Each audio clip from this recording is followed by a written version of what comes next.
The Easter Island giant heads are so popular that they even have their own emoji.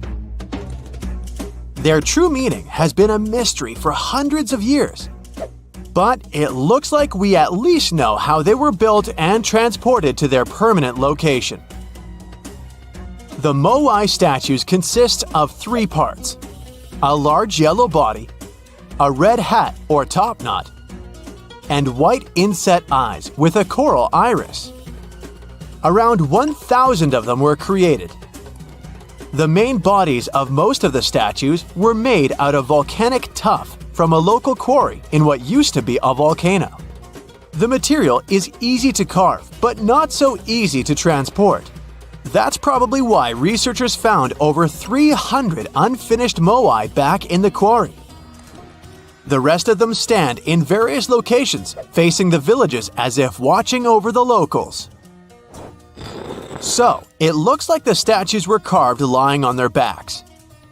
Then, their creators detached them from the rock, moved them downslope, and set them in a vertical position to finish the work. Once it was done, it was time to get the statue to its platform.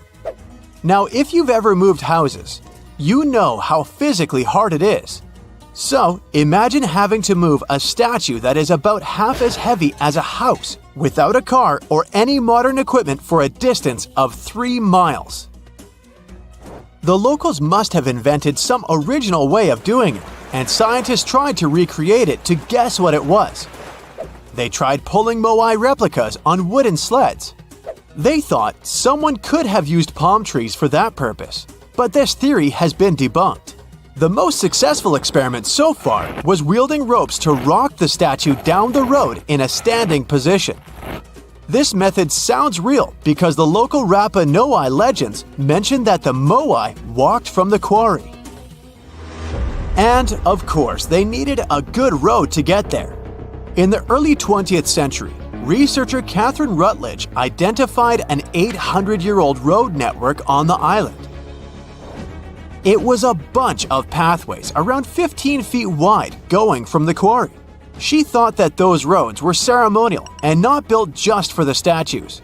She wasn't a famous scientist back then, so others mostly ignored the theory. Several decades later, famous Norwegian adventurer and archaeologist Thor Heyerdahl published his theory. He mentioned that the roads were built exclusively to transport the moai, and some of the statues were dropped along the roads for some reason. But in 2010, researchers found that the statues weren't randomly dropped. They actually reached their final destinations, as they were all set on hidden platforms. Plus, the road floor was U-shaped, so pulling massive statues along them wouldn't be easy. You can still find roughly 15.5 miles of these roads on the island, and see them from satellite images. And it looks like Catherine Rutledge was right about them. The roads were probably built for pilgrims to a sacred volcano, and the moai standing by them were sort of signposts. Halfway across the world in southern England lies another mystery made of stone, a massive sound illusion, a symbol of unity, a burial ground, or more. Scientists are still debating the purpose of Stonehenge. It took Neolithic builders around 1,500 years to construct this beauty made of roughly 100 stones standing upright in a circle. Millions of tourists come to see it every year, and heritage protectors were worried about the modern road snaking close to the landmark. That modern road is now sunk into the ground below the grass level. And even though archaeologists assumed they could find an older road under it, they didn't have any high hopes. But when they took off a layer of asphalt, they noticed 2 parallel ditches that were nearly perpendicular to the road. The ditches connected the shortened sections of the avenue. That's what the archaeologists call the ancient pathway leading up to Stonehenge. It proves that the ancient people used to visit the monument for their purposes, and probably some ceremonies. Another interesting find during a dry summer was 3 dry patch marks within the stone circle. It looks like they were left there by 3 massive boulders. So Stonehenge could have been a full circle once. In 2021, archaeologists found a Roman road submerged in the Venetian lagoon. The fact that it runs there on the bottom for nearly 4,000 feet is proof that the Romans were here before sea levels rose and flooded the area. It supports the theory that there was an important settlement here centuries before Venice was founded at the spot in the 5th century CE. The ancient Romans were great at many things, and one of them was building roads. And it looks like they weren't afraid to work on the trickiest terrain. Scans have shown that the ancient road was built right on the beach, and it requires some serious skills. Imagine a village from over 1,000 years ago frozen in time. There's still half-eaten food on the tables and personal things left in a rush. It's all preserved so well because it's covered by volcanic ash. Researchers found this village in 2011 in modern-day El Salvador. They believe there was a mass celebration in a Maya village called Sarin over 1,400 years ago. The whole village was there, preparing the main temple for a ritual when a nearby volcano erupted. The 200-plus residents had no time to rush back to their homes. To save their lives, they had to flee the plaza and run south on a raised road called Sakbe. They managed to escape from the plumes of volcanic ash. In addition to being a superhero and saving all the people, the road had another cool feature. All Sakbe roads had an outer layer of stones, but this one was made of ash. Ironic, isn't it? It proves that the Maya people didn't only use stones to build their roads. Archaeologists discovered several coins in Jerusalem when they were excavating an old street.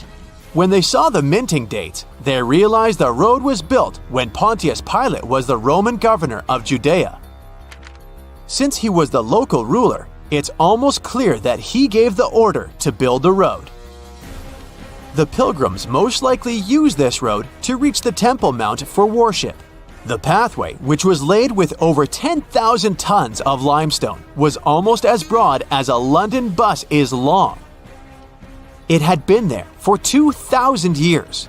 It's not common that you find such a luxurious road, and it's not clear why a Roman governor would spend so much money on the road. It was probably his attempt to make the city's population like him. Plus, it was a great way to show he had both money and influence.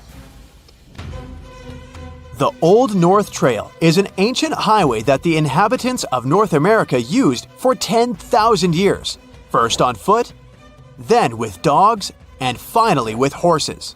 The first travelers moved around the continent down its paths for thousands of miles long before the first Europeans arrived, and even during the last ice age. They used it to carry trade goods, visit relatives, find a mate, or just explore. Researchers keep finding evidence that the stories and legends of the Blackfoot Indians about this trail are real. And it could be even the road that served one of the most massive human migrations. The people who crossed from Asia on the Bering Land Bridge about 15,000 years ago and settled in North America might have used the ice-free corridor along the Rockies, which later became a part of the trail. The Nakasendo Highway was built in the 17th century during the Edo period of Japanese history to link Kyoto and Tokyo. The 310-mile-long road runs across mountain ranges and down onto the plain. It was one of the 5 main roads used by the feudal lords and their families to travel to the capital. There were 69 post stations on the route where travelers could stay overnight. The road was built for horses and pedestrians, as the Japanese didn't use carts. You can still walk parts of the route. You'd be surprised to find out the life-changing discoveries a person can make just by browsing Google Maps. Like this guy, who found a suspicious crater and might have made a major scientific discovery. In 2024, Canadian Joël Lupoint was planning a casual camping trip in his homeland. He opened Google Earth and zoomed in Quebec's Côte-Nord region. That's when he saw it, this unusual rounded structure. The measurement was impressive, 9.3 miles from one point to another, and there seemed to be a lake next to it. He was quick to print the screen and sent the image to a French geophysicist to see if he knew anything about it. Most times these images turn out to be nothing, or simply Google Earth watermarks. But he was surprised when he opened his email and saw the scientist's reply. The geophysicist said that, judging by the looks of the topography, Lupoint could have discovered a meteor impact area. Now, impact areas are really hard to identify. Since they've been around for millions of years, most of their shapes have been heavily changed by erosion. Scientists call these areas impact structures. They're usually circular or crater-like and are made up of deformed bedrock. It happens when a meteor falls into the surface of the Earth. Here's the thing. Since the crater has huge walls around it, these areas are usually mistaken for mountain ranges. That's what left the Canadian explorer confused. But the French geophysicist that analyzed the case gave him hope. That weird formation in Quebec had been classified as a type of volcanic formation.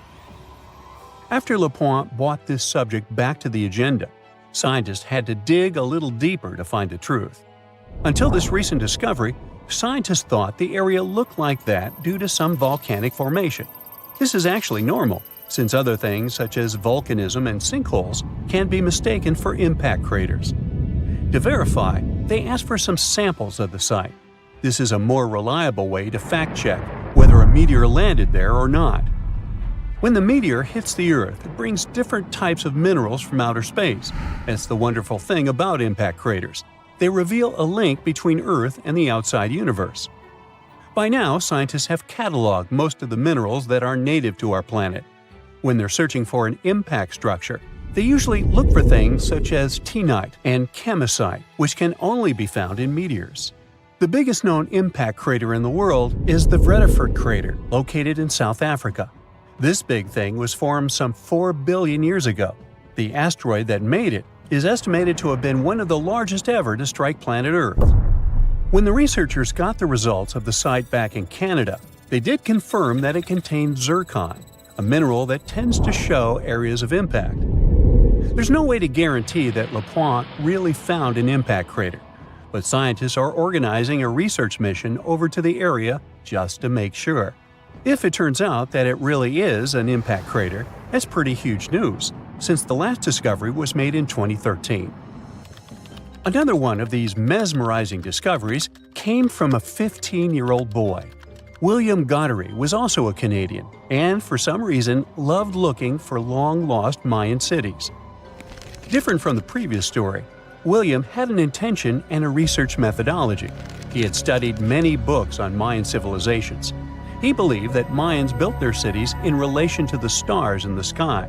So he opened a book and mapped all the cities that have already been unearthed. And that's when he noticed something important. There is an area in the Yucatan Peninsula in Mexico where archaeologists have unearthed 2 Mayan cities. But on the constellation map, there are 3 stars. He thought to himself, could this mean there is a lost city waiting to be discovered nearby? William Goddery is known to be a science genius and has even won an award for this constellation theory. When he noticed that a 3rd city was missing from the 23rd constellation he was examining, he began to search Google Earth for satellite pictures that could help him solve this mystery.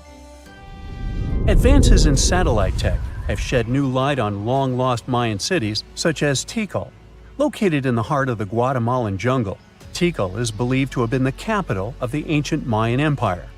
He had hopes, so he reached out to a friend inside the Canadian Space Agency to verify what he had found. Since he had already won awards for his research, he had friends in high places, and that's when things got interesting. According to the images, there was a large square area on the border of Mexico and Belize that looked like the remains of a city. William took the images to a remote sensing expert. They studied the images thoroughly and concluded that the area could be housing 30 buildings and even a large pyramid.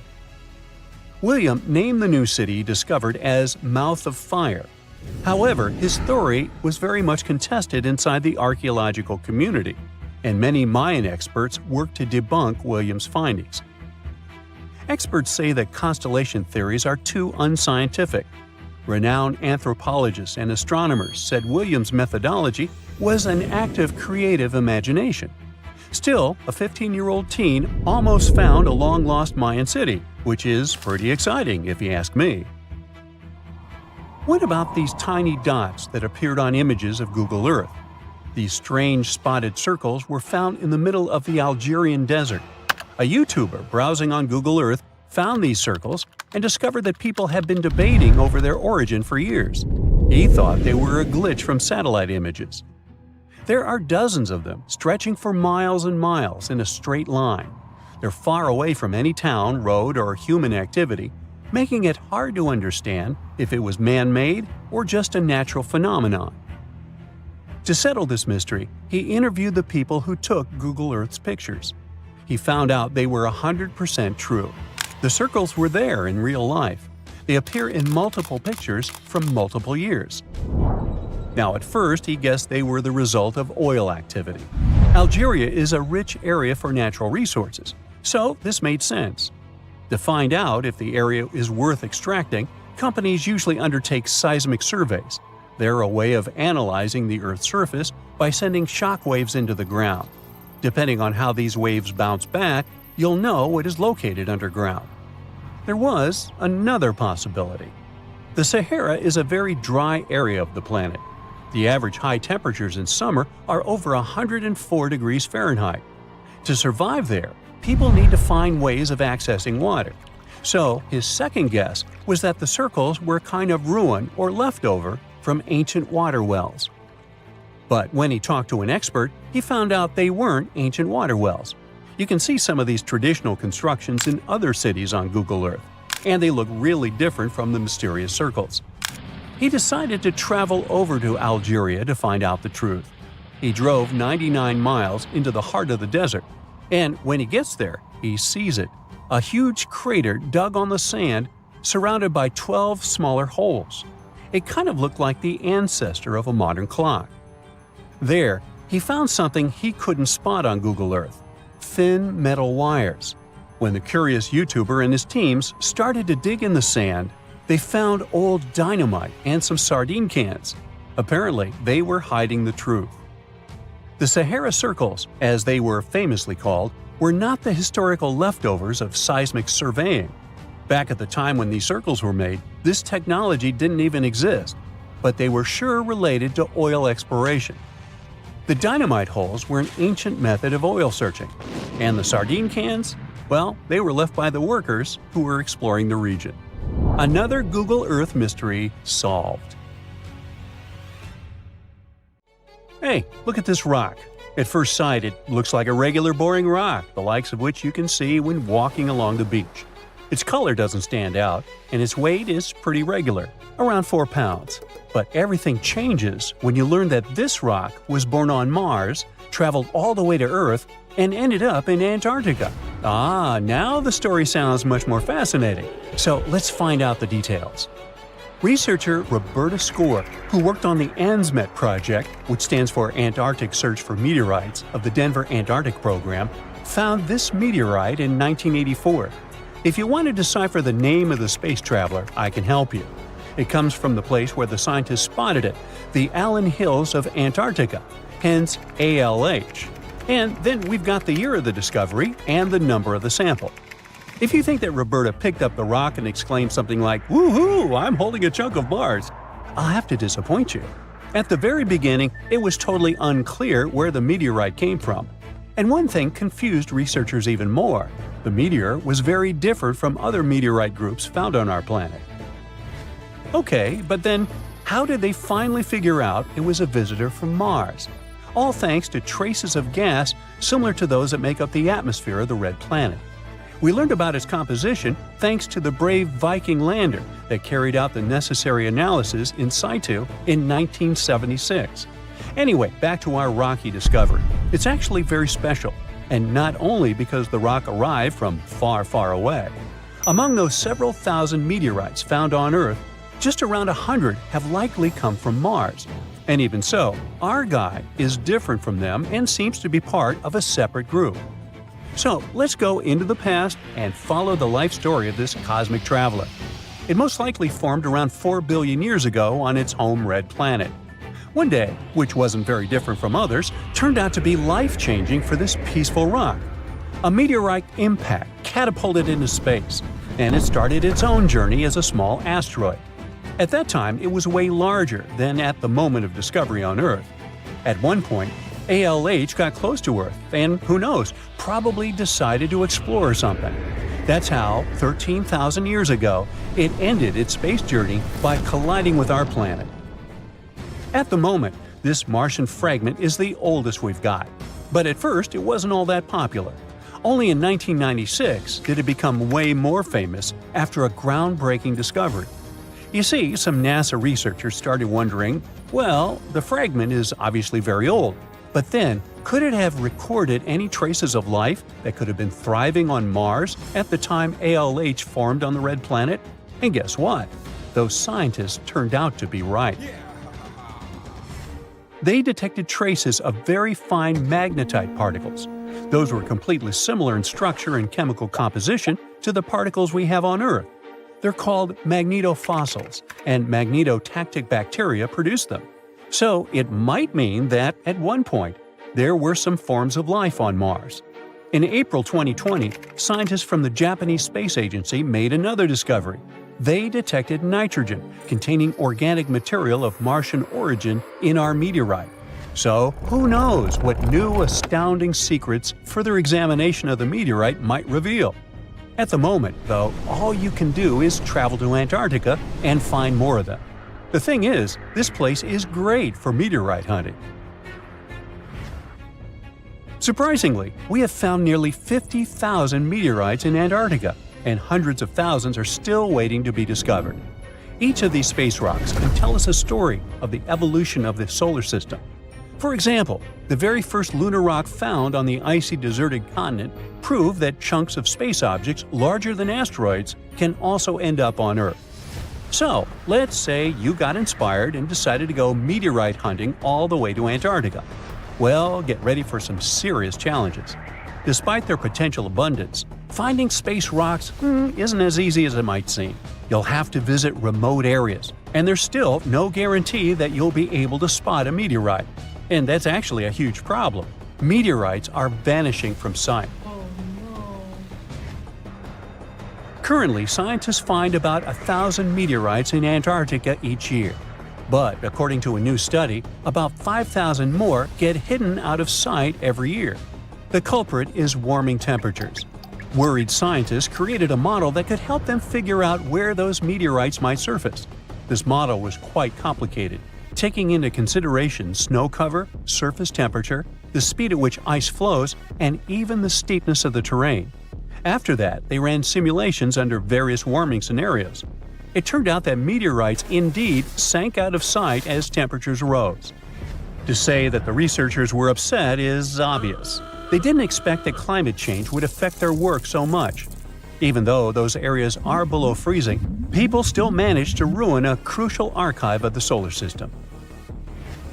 But let's get back to your meteorite hunt. If you want your chances to find one to be higher, travel to the base of mountains or outcrops where ice, which usually flows to the lower ground, is forced to move upward. But make sure to take your windbreaker with you. In those places, powerful winds brush away snow, exposing bright, vivid blue ice. Instead of melting, this ancient ice can change directly into water vapor, and it helps expose meteorites that would otherwise remain hidden. You need to hurry though. Meteorites at the surface disappear quickly. Even when temperatures are well below freezing, the rocks can still absorb some of the sun's heat and melt the ice. It's like they're creating underground, or shall I say under ice, tunnels for themselves, sinking and hiding from sight. Sometime later, refreezing closes the entrance to those tunnels, effectively trapping meteorites inside, tucked out of sight. Now, scientists admit it's very tricky to find working methods to spot meteorites. And if we don't hurry and develop such methods, we might lose between 80,000 and 250,000 space rocks in total. No wonder scientists are on a mission to find more meteorites. They're focusing on meteorite stranding zones. Those are places where meteorites often gather on the surface because of specific features of geology, ice flow, and climate conditions. As you already know, you can find meteorites on blue ice without snow cover. This makes meteorites easy to spot. But finding such hotspots is often pure luck. Or you gotta sit day and night, scouring maps and satellite images in attempts to spot blue ice zones near research stations. Let me introduce Veronika Tolinov, a glaciologist, and her team. They've taken things to the next level by developing a smart Antarctic-wide map. To do it, they've used machine learning and satellite data from NASA, the Canadian Space Agency, and others. This map highlights areas where meteorites might be hiding based on past finds and all kinds of climate and ice data. Apparently, the best places to find meteorites are along the edges of the continent and near mountains with blue ice. Unfortunately, it's not just the blue ice that matters. The temperature and speed of the ice flow are also super important. For example, if the ice flows too quickly, meteorites get swept away before they can accumulate. So, if you want to find a meteorite, you have to wait for very precise conditions. The surface temperature has to stay below 16 degrees Fahrenheit almost all the time. Otherwise, meteorites sink. You can start with the Allen Hills region. Yup, that's where our ALH friend was discovered. This area is kind of a meteorite gold mine with more than 1,000 finds. But there are even more promising places, like the Fimbulheimen Mountains, and no one has searched there yet. You might be the first. In any case, with this new map, researchers developed a where-to-go index that ranks the best meteorite hunting spots, making future field trips much more targeted. And with plenty of blue ice regions still unexplored, there are tons of meteorites just waiting to be found. So, what are you waiting for? You're flying over the Sahara Desert in a small, light aircraft when you spot something truly weird. It seems to belong to a very different part of the world, the ocean. But what ocean can be huge enough for this monstrous sea star to dwell there? You descend and realize that it's not a sea star. It's a towering dune with a pretty unique shape, and it's not alone. From afar, these magnificent sand structures look a bit like pyramids. They have pointed tops and radiating arms. Called star dunes, they're the most complex and largest desert dunes in the world. They're the tallest of their kind, but that's not the coolest thing about them. Researchers have found similar formations on Mars and even on one of Saturn's moons, Titan. Star dunes aren't super rare, but they're especially widespread in southeastern Morocco near the border with Algeria. That's where you're flying at the moment, and the breathtaking dune you're marveling at is Lella Lalia, probably the most famous of them all, a giant 330 feet tall. Scientists believe that it formed in less than 1,000 years. How about doing some research to find out more about these unusual formations? There, I see a great spot for landing. Star dunes got their name because of their multi-armed shapes. They form in areas where winds change direction throughout the year. But even though you can find them in different places on our planet, there is just one confirmed star dune in the rock record, the collective record of Earth's development reflected in preserved rocks.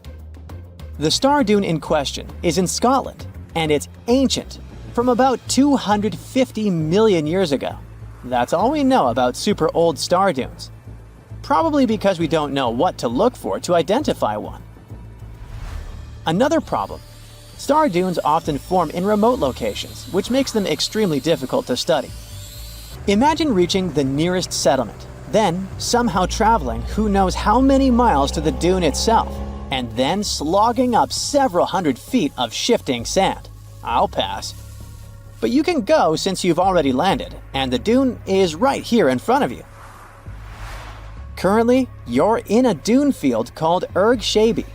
Lucky for you, this area has long become a popular tourist stop. Look, in the distance, there are hotels and even a good road.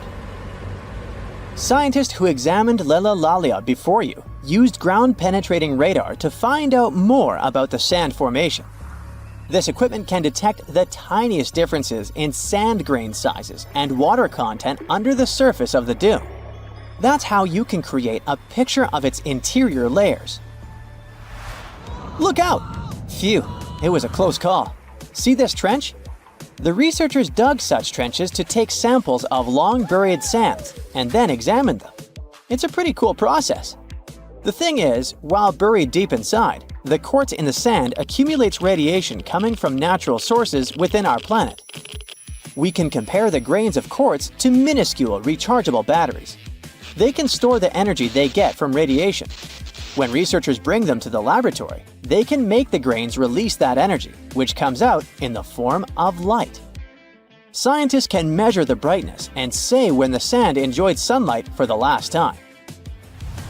Now, when those experts who dug the trenches looked inside Lelalalia, they were shocked. The enormous formation turned out to be very young, for a dune, of course. You'd expect a dune that is several hundred feet tall to be pretty old, like thousands or tens of thousands of years. But that wasn't the case. Well, at least not entirely. The upper part of the dune has turned 900 just recently. But look at the sand near the base of the dune. Yep, right there. Well, it was buried there around 12 or 13,000 years ago, representing ancient dunes in the area. Those good old dunes were active for a couple thousand years, and then something went wrong. Because for a whopping 8,000 years, the sand wasn't accumulating there. A mystery? Scientists might have an explanation. You see, the first part of this quiet period occurred during the time when the climate became warm and wet. Yep, even in the Sahara. It happened about 11,700 years ago. It was the end of the last ice age and the beginning of a new era, the Holocene. And guess what? The Sahara went green. It started blooming like your local botanic garden. Plants started popping up all over the place, stabilizing the sand. If you had visited the Sahara during that period, you wouldn't have recognized this place. But you would have likely come across humans wandering marshy landscapes and hunting for food. Researchers have found pottery fragments and stone tools on one side of Lelalalia. That's true. As sand dunes form and then shift throughout their lives, they swallow and protect ancient remnants of life. Just dig well enough and you might find something that will provide you with a window into the past. It can be ancient fossils, anything from fossilized shells and corals to prehistoric plants. Those can offer precious insights into the history of our planet and the living beings once inhabiting certain regions. Now, it might come as a shock, but in the Sahara Desert, scientists have uncovered well-preserved marine reptiles and fossilized fish within the layers of those ancient sand dunes. They are the remains from the time when the Sahara was covered with a sea millions of years ago. Anyway, it's time to leave that ancient paradise if you want to survive. 4,000 years ago, the wet period came to an end, and the Sahara dried out again. Interestingly, our dune didn't begin building up right away. For some time, sand probably blew through but didn't accumulate. Or the dune could have started growing in a different location. And it's a valid theory since scientists have discovered recently that Lelalalia shifts around 1.6 feet every year. It also accumulates about 6,400 tons of sand every year. Now, if you've been inspired by your dune trip and are now eager to explore more of them, I've got some unpleasant news for you. Unfortunately, although there might be star dunes locked in sandstones around the globe, they're super tricky to detect. The problem is, dunes are huge, but they lack a single distinguishing feature. So you'd really need large exposed beds of rock if you want to get a wide enough view to identify a star dune.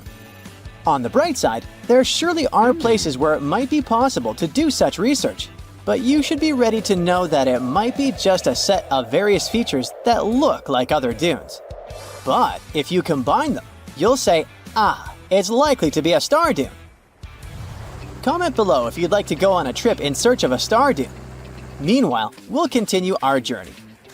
You decide to have some rest and start climbing down the side of the dune.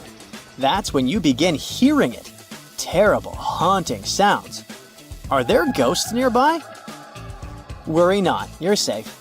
You might have heard of a phenomenon called singing sands. As you walk down some sandy slopes, you disturb the grains of sand. They rub against each other, producing friction that creates those eerie melodies. With each step, the sand beneath your feet comes alive in a ghostly choir of whistles and whispers. The sounds range from low hums to loud, high-pitched wails, as if an otherworldly symphony is echoing through the dunes. But of course, scientists have their own very practical explanation, attributing this phenomenon to the right atmospheric conditions combined with the unique size, shape, and moisture content of the grains. Now you've almost made it all the way to the bottom of the dune, but beware of slip faces. When a sand dune reaches a certain steepness, it develops a slope. That's the very slip face I was talking about. This slope is usually on the leeward side of the dune and sheltered from the prevailing wind. Sand grains start accumulating on the windward side, slowly creeping along the dune's gentle slope. At one point, they reach the top. Gravity takes over and they start sliding down, triggering a cascading effect. It looks like a miniature sand avalanche, and I wouldn't want to end up in its way. In 79 CE, the Vesuvius volcano erupted and burned down two beautiful cities of the Roman Empire, Pompeii and Herculaneum. Many of you have probably heard about this tragic story. However, few people know that in the middle of the 18th century, archaeologists discovered ancient scrolls from that time amongst the ruins of Herculaneum. For any scientist or historian, such a discovery is a treasure trove that offers insights into the thoughts and lives of people from over 2,000 years ago. However, the problem was that 1,800 scrolls were found in very poor condition, singed by the heat of the volcano, coated in ash and soot. They had become hardened black lumps. Brittle as coal, any careless movement could destroy them. Scientists were aware that invaluable knowledge from an ancient Roman library was concealed within, and endeavored to decipher the texts. One method was to cut the scrolls in half and scrape off the thin layers of solid dust and ashes. Then, the researchers created a special machine that could slowly unroll the scrolls. They managed to read a few words, but unfortunately, such methods damaged and even destroyed some of the artifacts. In those instances, archaeologists could only wait for advancements in technology that would allow them to unfold and read the scrolls. And finally, this day has arrived. Artificial intelligence has now enabled researchers to decipher texts written 2,000 years ago, even though the inscriptions on the scrolls were charred and nearly illegible. Initially, scientists scanned the scrolls and created high-resolution digital models. This process allowed specialists to identify the areas where ancient ink had altered the texture and shape of the papyrus fibers.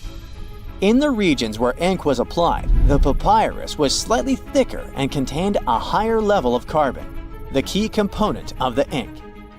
The researchers developed a machine learning model capable of detecting these subtle details within the papyrus. They uploaded thousands of 3D images of the scrolls to the internet, inviting people to collaborate with AI in decoding the text. During the early stages, the system occasionally made errors, making human assistance essential. To incentivize participation, scientists and investors from Silicon Valley offered $1 million to anyone who could successfully decode the texts. This initiative significantly accelerated the process, resulting in the deciphering of several passages from the ancient works. Fragments of the first transcripts are like a blog about how to enjoy life. The author of the scroll, Philodemus, was a follower of the Greek philosopher Epicurus, who considered pleasure and luxury the highest goal in his life. So, Philodemus thought so too. We do not right away believe things that are scarce to be absolutely more pleasant than those which are abundant. It feels as if it was written by some modern influencer talking about a detox program or a diet. It seems that people who lived 2,000 years ago were almost the same as modern ones. Philodemus was apparently a wealthy man, because he lived in a villa that may have belonged to Julius Caesar's father-in-law. In his works, the author criticized the Stoics, who couldn't say anything about pleasure at all. Philodemus was such an ardent fan of Epicureanism that one of the scientists compared him to a guy who collected albums from only one band and nothing else. Several hundred Herculaneum scrolls remain unread. Scientists believe that they may contain works by Aristotle, Homer, Sophocles, and the Stoics. Fortunately, with modern AI technologies, the decryption process will go on much faster. But how did historians and linguists decipher ancient texts in the past centuries? It was actually a very difficult mental job. Let's say you found an ancient slab in the 19th century somewhere in Greece. To understand what was written there, you'd have to compare it to several other deciphered plates with similar writings of that era or similar languages. Letter by letter, symbol by symbol, you'd be deciphering ancient writings for several months or even years to figure out, say, the recipe for ancient mashed potatoes. Fortunately, with the development of computer technology, those days are long gone. Now, all ancient scrolls can be scanned and uploaded to a database on a computer. You may not even have to decipher the text for a long time if the computer finds a match of characters in other ancient manuscripts. But even if you have a perfectly preserved piece of papyrus or an ancient book where all letters are visible, this doesn't mean that you and AI will be able to decipher it. One of the most famous encrypted texts is the Voynich manuscript. This work, which consists of 240 colorful pages, was acquired by Polish bookseller in 1912. He found that book intriguing because of astrological symbols, unknown plants, and unusual human figures drawn on its pages. And all this was accompanied by handwritten texts. The author had beautiful, clear handwriting, but the language of the book is still unknown. Someone wrote this art book around the beginning of the 15th century and divided it into 6 sections devoted to botany, astronomy, biology, cooking, medicine, and cosmology.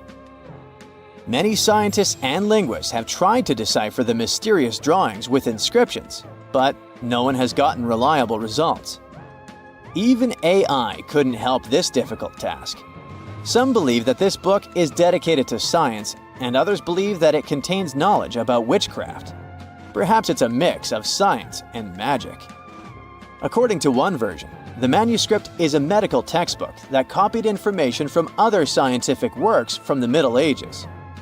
Before the invention of the printing press, people copied books and rewrote them by hand without worrying about copyrights. It's possible that the author of the manuscript outlined all their knowledge about herbal medicines and the influence of astrology on health. People in the past believed that the state of the body and stars in the sky were connected. The coolest thing is that the book has been scanned. You can download it in high resolution and try to decrypt it yourself. Who knows? Maybe you will succeed and get some ancient secret knowledge. An unknown language or poor text condition may not always be a problem for linguists. Imagine that you open some copy of classical literature dated to the 19th century.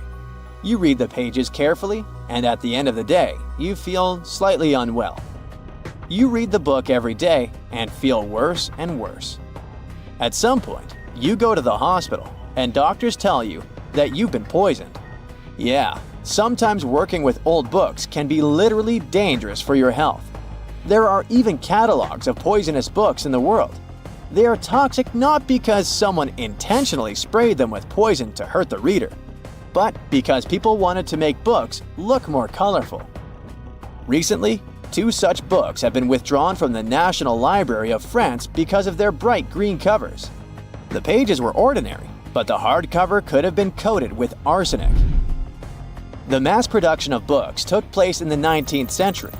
Book publishers wanted to release as many copies as possible, so they used not expensive leather covers for them, but cheaper fabric options. To make a book attractive to customers, they painted them in bright green, yellow, red, and other colors. They got the green color of the cover thanks to the bright pigment created from copper and arsenic. It was a very cheap dye, but brighter than other dyes containing copper carbonate. An arsenic dye was used not only for books, but also to create candles and wallpaper. The problem was that the dye's pigment decomposed quickly and released toxic carcinogenic fumes. Arsenic caused severe health problems. People calmly lived in their homes and couldn't understand what was happening to them. The same thing happened to many readers of that time. It was only by the end of the 19th century that people stopped selling toxic items. Now, to read a poisonous book, if you want to do it that is, you have to wear gloves and a protective mask. And after work, wash your hands thoroughly. So, a mysterious discovery was made deep in the Red Sea, the so-called death pools. Woo, that's scary. In 2020, researchers embarked on a dive into the Red Sea. The mission spot was in the Gulf of Aqaba, between Saudi Arabia and Egypt. Near the end of their expedition, as they ventured deeper into the darkening waters, they noticed some strange seaweed floating above the seafloor. They decided to use a remotely operated vehicle and investigate it. Suddenly, they discovered these strange, motionless lakes of water within the sea. These are called brine pools. They're basically pockets of salty water deep on the ocean floor. And when I say salty, I mean it. Sometimes they're up to 8 times saltier than the ocean water itself. Mysteriously, they don't mix well with the surroundings. They formed millions of years ago, sometime during the Miocene epoch, back when weird creatures roamed the earth, like me, and deeply buried mineral deposits dissolved into the water. The largest pool spans about 170,000 square feet. Meanwhile, 3 smaller ones are under 107 square feet each. At first, this discovery didn't seem that scary. But here's why they're so horrifying. Not only are they disgustingly salty, they also lack oxygen. Now hold on a sec, isn't that normal for something that's underwater? Well, it turns out the Earth's waters are full of oxygen, and at least half of this element on our planet comes from the oceans. Just like plants on land, marine plants such as phytoplankton, seaweed, and algae munch on sunlight and produce oxygen through photosynthesis. They release lots of it into the surroundings. Marine life then eats half of it, so only about a quarter of the oxygen that we breathe actually comes from the oceans. Just like us, sea creatures need this element to survive. Without it, they can't breathe and support their metabolism to live. That's why these pools are super dangerous for most of them. It's like a puddle of thick syrup for bugs. When they get in, the poor things immediately suffocate and pass away. Which is why the pools are surrounded by a graveyard of marine animals. But let's see how these things can exist in the first place. Have you ever tried making ice cubes from salty water? Spoiler, it's pretty hard. When you add salt, the water gets harder than usual to freeze, a phenomenon that has a funny name, freezing point depression. Oh, that's because salt interferes with the hydrogen bonds between water molecules. As it finally freezes, stuff like particles, dirt, or dissolved salts get pushed out to the sides. As a result, the salt's kind of squeezed out of the ice crystals and gets trapped near the edges in small bubbles or pockets. Something similar happens in the ocean when seawater starts freezing under super cold polar caps. The salt doesn't freeze with the water. Instead, it gets pushed out, forming a super salty cold liquid, the brine. And then it sinks down to the ocean floor. On a large scale, all this process also helps currents to form. Despite being so dangerous, the pools are still full of microbial life, because microbes couldn't care less, they'll survive anywhere. There are literally thick mats of them in the brines. There are also some salt-loving creatures, like shrimps and eels, hovering around the pool's edges. They're being super creepy, waiting to catch unsuspecting prey that ventures too close to the toxic death pool. Ew. Well, it sounds icky, I know. But this discovery gives us some fascinating insights into how life might have originated on Earth. We already know from the evolution theory that we came from the ocean, but now scientists think that life might have begun in the deep sea in some super dark, oxygen-free places. These brine pools are like time capsules. They're one of the closest things we've found to the early Earth. They can tell us the planet's history of earthquakes, floods, tsunamis, and more. For example, they have some traces of rainfall that happened over 1,000 years ago. And they can also help us search for life on other water-rich planets.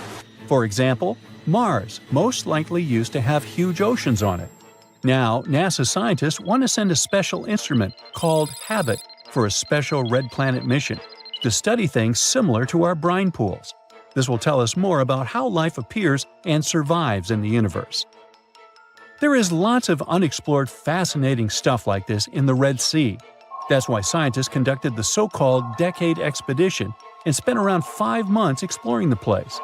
This expedition was launched by the National Center for Wildlife. They made so many remarkable discoveries that now we've got 77 new research papers.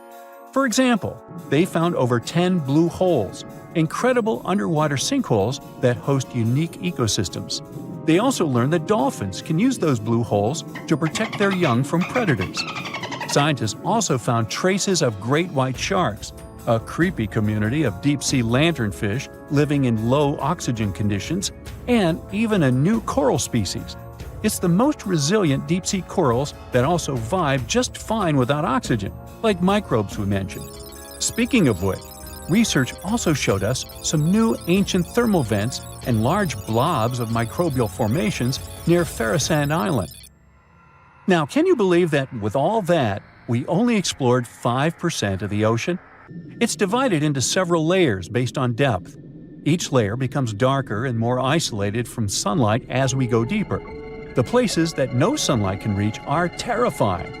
Now, the fun, cute layer with dolphins and turtles is called the epipelagic or sunlight zone. It's so tiny, but even this layer is about 650 feet deep. Then we have the mesopelagic or twilight zone.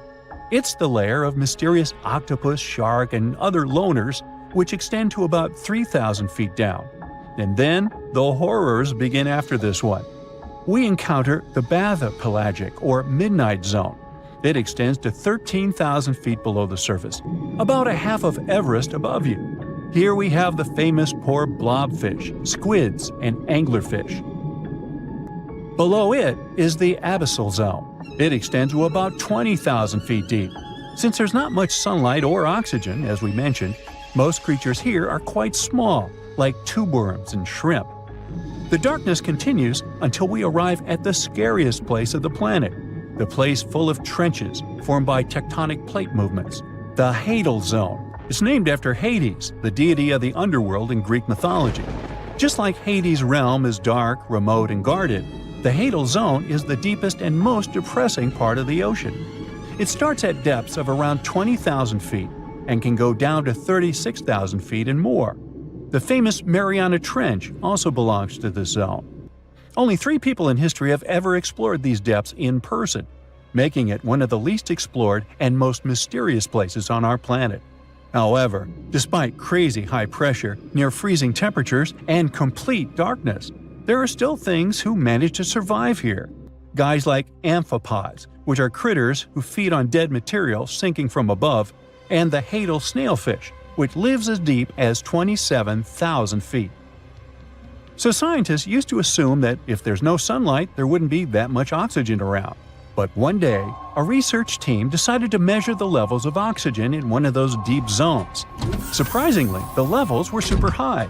They checked the equipment thinking that it was malfunctioning, but nope, all the sensors showed the same thing. Turns out the oxygen was somehow generated by rocks. These small potato-sized rocks on the seafloor are called polymetallic nodules.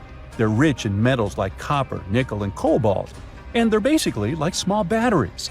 When you put a battery in salt water, it can produce bubbles of gas, a process called electrolysis.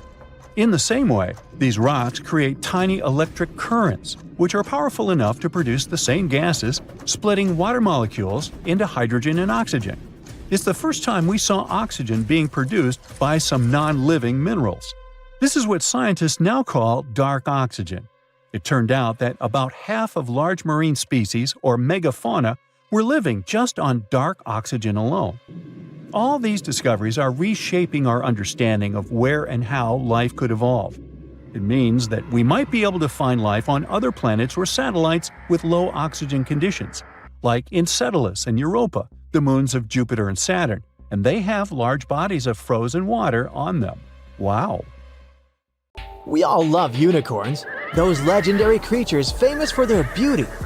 You're now thinking of a white horse with a spiraling horn on its forehead, and there's probably a rainbow somewhere nearby. But what are the origins of this image? And more importantly, can it be true? Well, yes and no. Let us start from the beginning. The name. It comes from Latin. Unicorn translates as one horn. Today, there is one land animal that fits the bill, the rhinoceros. The Greek name for a unicorn is monoceros, which again means one horn. So it all fits neatly. But wait, isn't a unicorn a kind of horse? We need to call in science to resolve the issue. Scientists have discovered a skull of an animal that could have been the real unicorn and roamed the earth some 30,000 years ago. The animal resembled a huge, hairy rhinoceros, nothing like the image of a unicorn we have today. It was 2 times heavier than a giraffe, and its diet consisted of grass, a lot of grass. But the skull the scientists found in Central Asia revealed another surprising fact: the animal's age. Previous research pointed to the fact that the species went extinct 350,000 years ago. This meant that our ancestors never shared the same living space with this oversized rhinoceros. But the skull was dated much later. This dates the animal right around the time when humans were already there.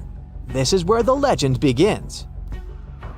Imagine you're a prehistoric human who had just seen a unicorn. What would you do? It's not like you can take out a smartphone and snap a picture of it. No, you would probably paint it on a cave wall. Such drawings have survived to the present day.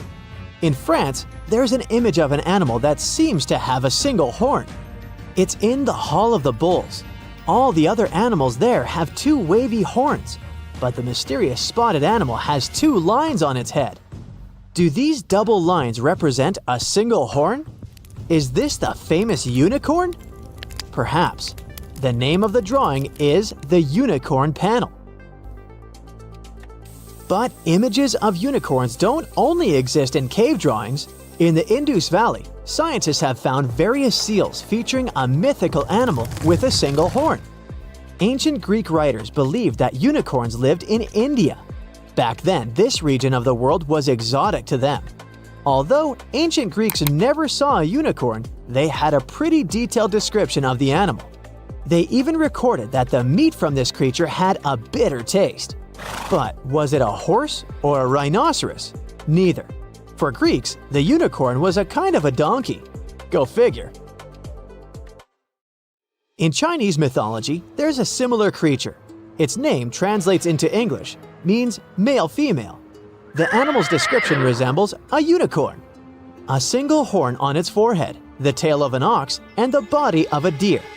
It feeds on vegetation, just like the ancient rhinoceros from Central Asia. When the first giraffe was presented to the Ming Emperor, they described it as a unicorn. The ruler concluded that the animal definitely wasn't the mythical unicorn, but the legend lived on in that part of the world. The modern Japanese word for giraffe comes from the Chinese word for the unicorn-like creature. Ancient Persians also knew about the existence of unicorns.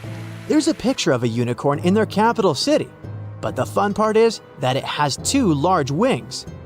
Seems odd, but the Persians also never saw a unicorn in person. For them, like for the Greeks, it was a being that lived outside the known world. That's the reason why we're so fascinated by unicorns today.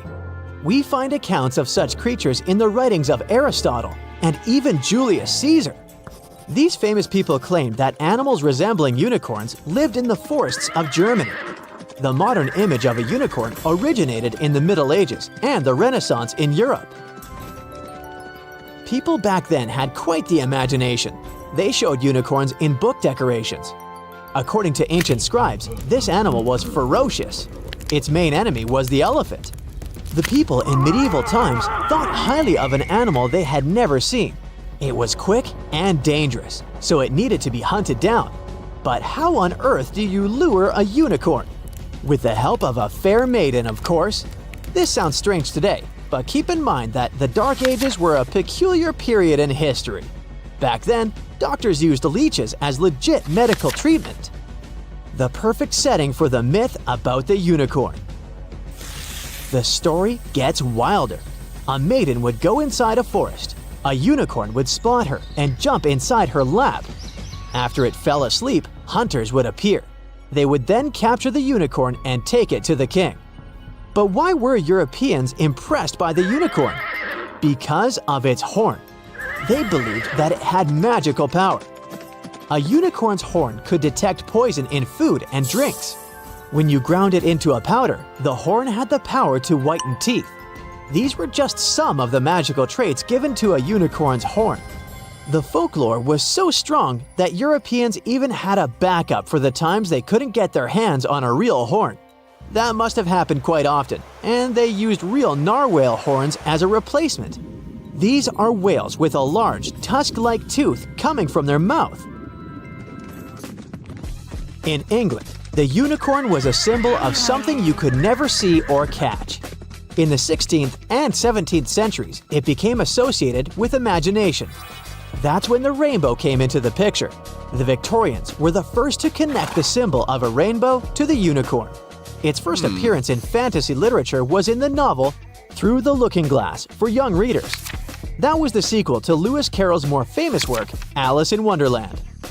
The unicorn now stood for hope and purity. Still, there were no recorded sightings of the animal in real life. At least none that could be confirmed by science. In 1663, a German scientist claimed to have found a unicorn skeleton.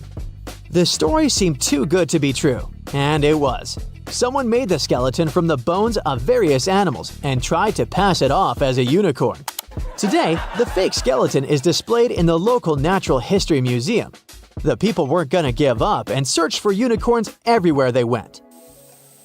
In the 20th century, a British explorer discovered a new species in Africa. It had a small bump in the corner of its head. The public nicknamed the mysterious animal the African unicorn. But this wasn't true. Now we know this is an okapi. It's most closely related to a giraffe, but it looks like a zebra in the back part of its body, and its head resembles a deer. It's an impressive animal, but it's not even close to the elusive unicorn. One of the latest alleged sightings happened in 1991. An Austrian biologist reported seeing a unicorn in a forest in Germany. The legend says that these animals live in enchanted forests, but there's just one tiny issue: the total lack of physical evidence. In fact, there are historians who claim that unicorns never existed. The animal was simply a misinterpretation of cave drawings. Perhaps all those ancient images of unicorns were just two-horned animals shown from the side. It could be so. It's hard to add the third dimension to a 2D image. But then, in 2013, the unicorn reappeared. Not the animal, though the word. An American venture capitalist came up with the term to refer to startup companies with a value of over $1 billion. She chose this word because these companies are as rare as the mythical animal. There are only 1,000 of such enterprises in the whole world, and you've probably heard of the most famous one, Elon Musk's SpaceX. A piece of whale rib has recently been found in a North Carolina mine. Not a big deal, some might think. Hey, why can't a whale be a miner, right? But this fragment offers scientists a unique glimpse at the interactions between prehistoric sharks and whales from around 3 to 4 million years ago. The thing is, 3 tooth marks embellish the rib. That means that the whale was once badly bitten by an animal with a super powerful jaw. Judging by the spacing between the tooth marks, and it reaches almost 2.5 inches. This animal could be a mega-toothed shark. I'm talking about the megalodon. Or it could be a different shark species which was around at that time. The curvature of the shark's jaw shows that the animal was relatively small, between 13 and 20 feet long. Yeah, small. As for the whale, it seems to be the ancestor of a great blue or humpback whale. Researchers are amazed. You don't usually expect to find evidence of animal interaction and behavior preserved in the fossil record. After examining the sample carefully, they concluded that the shark must have gone away with a mouthful, but the whale had survived because most of the fossil fragment is covered with what is known as woven bone. It quickly forms in response to localized infection. Such bone isn't particularly strong, and later the body remodels it into compact bone tissue. But it takes time. The presence of this bone means that the healing was incomplete and the whale passed away 2 to 6 weeks after the unfortunate encounter. On the other hand, its demise could have been unrelated to the infection and injury. Only a handful of fossils show such kinds of interactions between ancient animals. You can often find bite marks on fossils indicating where the animal passed away and its carcass was scavenged. But this fossil is one of a few examples that not only show a wound inflicted by another animal, but also demonstrate that the prey survived. All fossils are exciting for paleontologists. Yes, they need to get out more. But some might look terrifying to regular people. For example, look at this picture of tentacle arms and octagonal-shaped heads. When it first appeared in mass media, internet users claimed that it was some ancient organism that had come from space. Others thought the story was fake. But in fact, both the picture and the fossil are real. The fossil is known as a mortality plate, a fossilized representation of a mass extinction event of one or several species. The fossil actually contains more than a dozen specimens of a type of marine organism called a crinoid. Despite their looks, crinoids were not plants but marine animals. This particular species lived deep underwater on the seafloor. Crinoids were related to starfish, sea urchins, and brittle stars. These creatures could attach themselves to the seafloor with stalks made up of flexible porous discs connected by soft tissue. The stalks were hollow, and that's where the animal's nervous system was located. Crinoids absorbed oxygen through thin-walled tube feet. The creatures usually reached the length of more than 8 inches and had 5 arms lined with leathery-looking, tentacle-like structures. They fed on plankton and sloughed off organic material. Now, even though these fossil finds seem to be super exciting, few creatures in the fossil record confuse scientists as much as the Tully monster. This curious sea creature sported a toothy, trunk-like snout and eyes splayed out on a rigid rod. But the most bizarre thing? It has been impossible to classify. Researchers have been considering a variety of organisms, for example, segmented worms, swimming slugs, and primitive eel-like creatures, since the monster was discovered in 1966.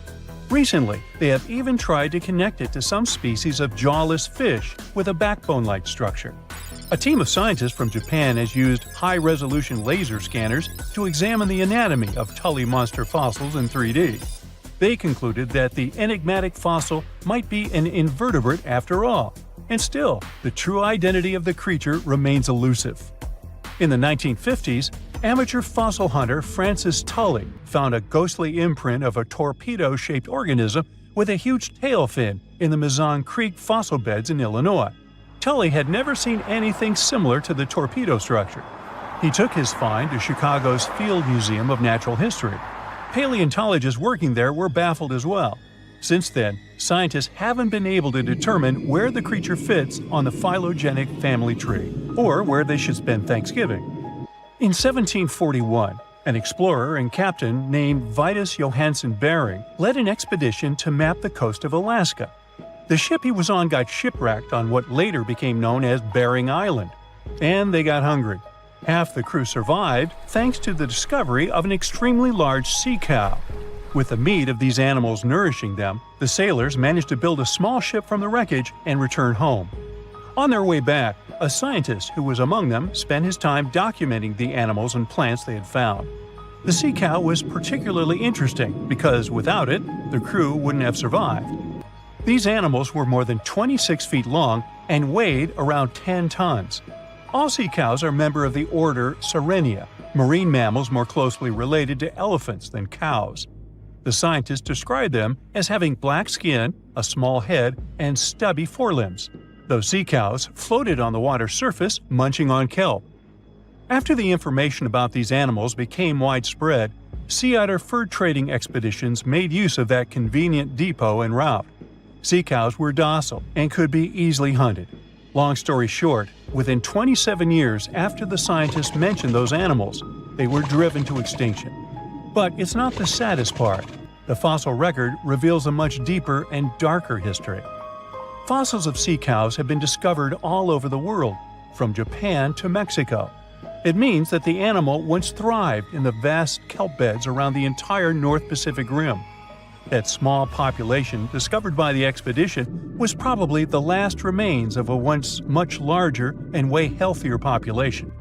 More likely, Aboriginal hunting had already reduced the numbers of these animals to near extinction levels, and the final blow came from Western hunters.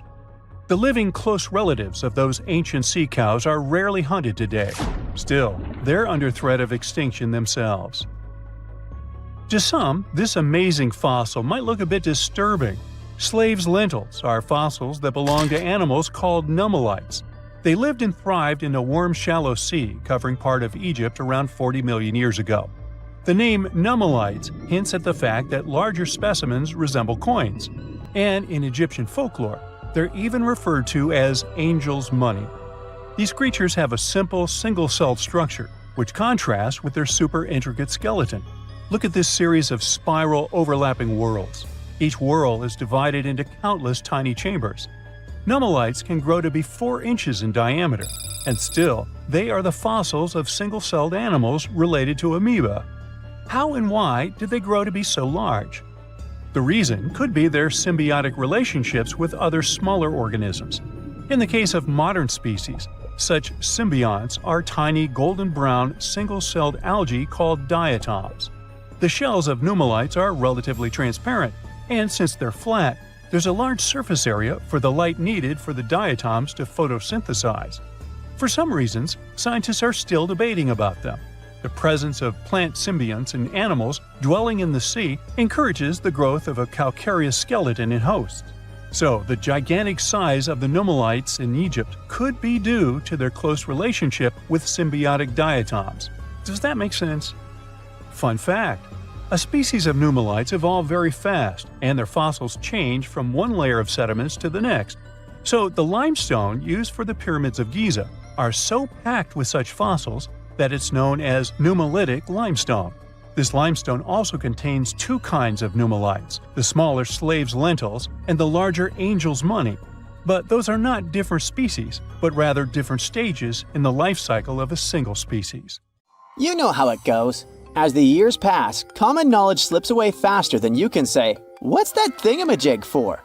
Just think, our grandkids will probably be scratching their heads over the buttons on our old school phones. So it's no wonder that some ancient artifacts have got us all stumped too. Take a look at this funky object. Any guesses on what it is? A musical instrument, a toy, or maybe something out of this world? Beats me, and even the experts have no exact answer. This little guy is a Roman dodecahedron, discovered by some amateur archaeologists near Lincoln, England. It's shaped like a fist and made of a mix of metals. Now, as for what this thingy was used for, that's the million-dollar question. Supposedly, these guys were all the rage back in the day in northern Gaul and Roman Germany. According to some ancient maps, similar dodecahedrons have turned up in Europe, Britain, and even along the maritime Silk Road in Southeast Asia. The plot thickens as more and more of these dodecahedrons pop up. Some had wax inside, leading scientists to think they were candle holders. Others think they might have been used for knitting gloves, since none have been found in warmer regions. There's even one found in Geneva with zodiac signs etched on it, sparking some woo-woo theories about fortune-telling. And now a fresh discovery has got everyone's head spinning. Could this be some kind of sacred tool for the Romans? Who knows?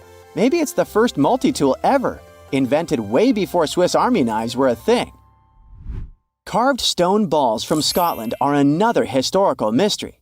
They most likely date back to the late Neolithic period and come in various types, from sandstone to granite. They're all roughly the same size and have intricate, evenly spaced patterns of circular bosses or knobs. Most of these designs have 6 bosses, but the number can range from 3 to 160. Some of these balls are more skillfully crafted than others, and a few even have extra decorations. There are over 400 carved stone balls and mostly found in Scotland, although some have turned up in northern England and Ireland. These stone balls rarely show signs of damage or use, and there are no clues that would give away their function. Most experts think they weren't practical tools, but had some symbolic or social importance. probably a sign of power or prestige within their communities. The Fulton drums are the 3 stone cylinders from Neolithic Britain, discovered in the late 19th century in a burial mound in East Yorkshire. Nothing similar has been found anywhere else in the British Isles from any prehistoric period. Each drum is decorated with unique designs covering the sides and domed tops. The decorations are mostly geometric, arranged in panels with stylized human faces peeking out from 2 of the drums. Recent studies of the artifacts using new technologies show that the designs had been carved and recarved over time. A team of experts also analyzed the composition of the drums, and it turns out that they were made from local chalk. In the late Bronze Age in Europe, long before coins became common, finely crafted metal objects served as portable wealth and symbols of high status. Across Europe, archaeologists have found all sorts of artifacts, from gold adornments worn by elites to large bronze cauldrons used in feasts. Beautifully decorated gold rings discovered in Wales are among these items. They're known as lock rings and may have been used to hold hair. Now they're flattened after spending nearly 3,000 years underground. They used to have cone-shaped openings at each end. They were found at different times, but were likely worn as a pair and buried together in a single hoard. Other Roman artifacts made of the copper alloy were first catalogued as lunate pendants. But during a recent re-examination, experts found that these items were actually small mortar and pestle sets, known as cosmetic grinders. They were used to grind minerals for makeup and were specifically designed for applying liner and shadows to the eyes. They were mistaken for pendants because of suspension loops that allowed them to be carried on a cord. These cosmetic sets from the 1st century of the current era were unique to Britain. They prove the influence of imported cosmetics and beauty trends from the Mediterranean and Roman provinces, including Egypt. The Salzburg cube, also known as the wolf's egg iron, was discovered in the late 19th century in Austria. It doesn't really look like a cube, but is more like a rounded object with 2 flat sides. Down the middle, it has a groove, and the surface is covered with pits and craters. Workers accidentally found this artifact when they blew apart a piece of coal. The coal seam it came from is thought to be over 60 million years old. The Salzburg cube moved between museums, mysteriously vanished in the early 20th century, and then showed up again. Some researchers thought it must be a Victorian-era candlestick holder, but still, no one knows the true story of the cube or its current location. Archaeologists have unearthed an incredible historical find in Pakistan, an ancient Sphinx estimated to be around 12,500 years old. The region where it was found was once a busy center of the ancient Indus Valley civilization. It had advanced urban planning, intricate art, and sophisticated drainage systems. The discovery of the ancient Sphinx is a good example of their progressive art. We all know of the Great Sphinx of Giza, but what was the significance of the Sphinx in the Indus Valley culture? Their Sphinx has designs and carvings that show scenes with their daily activities, which means it may have had a more complex role than a symbol of power or guardian. It could stand for a balance between humans and nature, or even a deity associated with agriculture. Arica in Chile sits on the sandy dunes of the Atacama Desert, known as the driest desert in the world. Long before this coastal town was built in the 16th century, the Chinchorro people called this region their home. Archaeologists found hundreds of their mummies.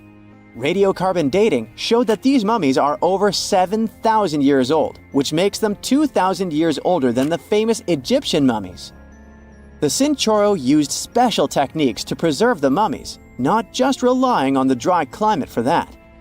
And unlike the Egyptians, they didn't just do it for the elite members of their society, but for everyone, no matter what age or status they had. The local people living in Arica now are so used to finding mummies in their backyards that they don't feel weird about living among them. In the winter of 1850, a powerful storm with extra high tides hit the west coast of Orkney, Scotland. The wind and waves ripped away the surf, covering a mound and revealed stone-built structures beneath. a local antiquarian decided to dig up the village that he thought was from the Iron Age. He managed to unearth the remains of 4 houses and many artifacts from 2 villages. The villages had been buried under sand, so everything was really well preserved.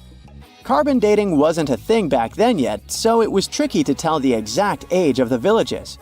Almost a century later, with new tech, researchers were finally able to tell that the place was actually from Neolithic times. You can still see stone dressers and box beds in the prehistoric houses. Archaeologists and historians working on the famous Terracotta army think that it might have been inspired by or modeled on ancient Greek sculptures. It would mean there was a cultural contact between East and West much earlier than we thought, long before the Silk Road trade route. There was probably Western influence in China during the era of its first emperor, who took the throne in 246 before the current era. Before that time, China didn't have a tradition of building life-sized sculptures. Earlier terracotta soldiers were much smaller, less than 10 inches tall. Greek artists might have even been present to train Chinese sculptors. Now, have you ever seen cricket balls that are 3 billion years old? Klerksdorp spheres were found in deposits of the mineral pyrophyllite in South Africa and rock the science world. They do look like tiny ancient cricket balls with seams like lines around the middle. Back in the 1980s, some folks claimed these spheres had been made by an advanced pre-flood civilization we know nothing about. One museum curator shared stories about how they rotated on their own in a display case. There was also a TV show that invited a psychic who declared the spheres were pieces of an ancient spaceship. But according to geologists, these spheres are actually pretty common concretions or spherical objects formed by different minerals than the surrounding rock. The seam-like lines are just imprints from the host rock's layers building up over time. The Klerksdorp spheres come in different shapes, from noticeably flattened spheres to distinct discs. As for that episode when one of these spheres spun on its own, the curator of the Klerksdorp Museum cleared that up too. He said that when he put one sphere on its glass shelf when a journalist came to visit, the sphere naturally rotated a bit because it's round. The area where the museum is located often experiences earth tremors from gold mining activities nearby. The oldest known human-like footprints could be 6 million years old. They were found on the Greek island of Crete in 2002. If the number is correct, it would mean that early human ancestors may have migrated between Europe and Africa much earlier than we previously thought.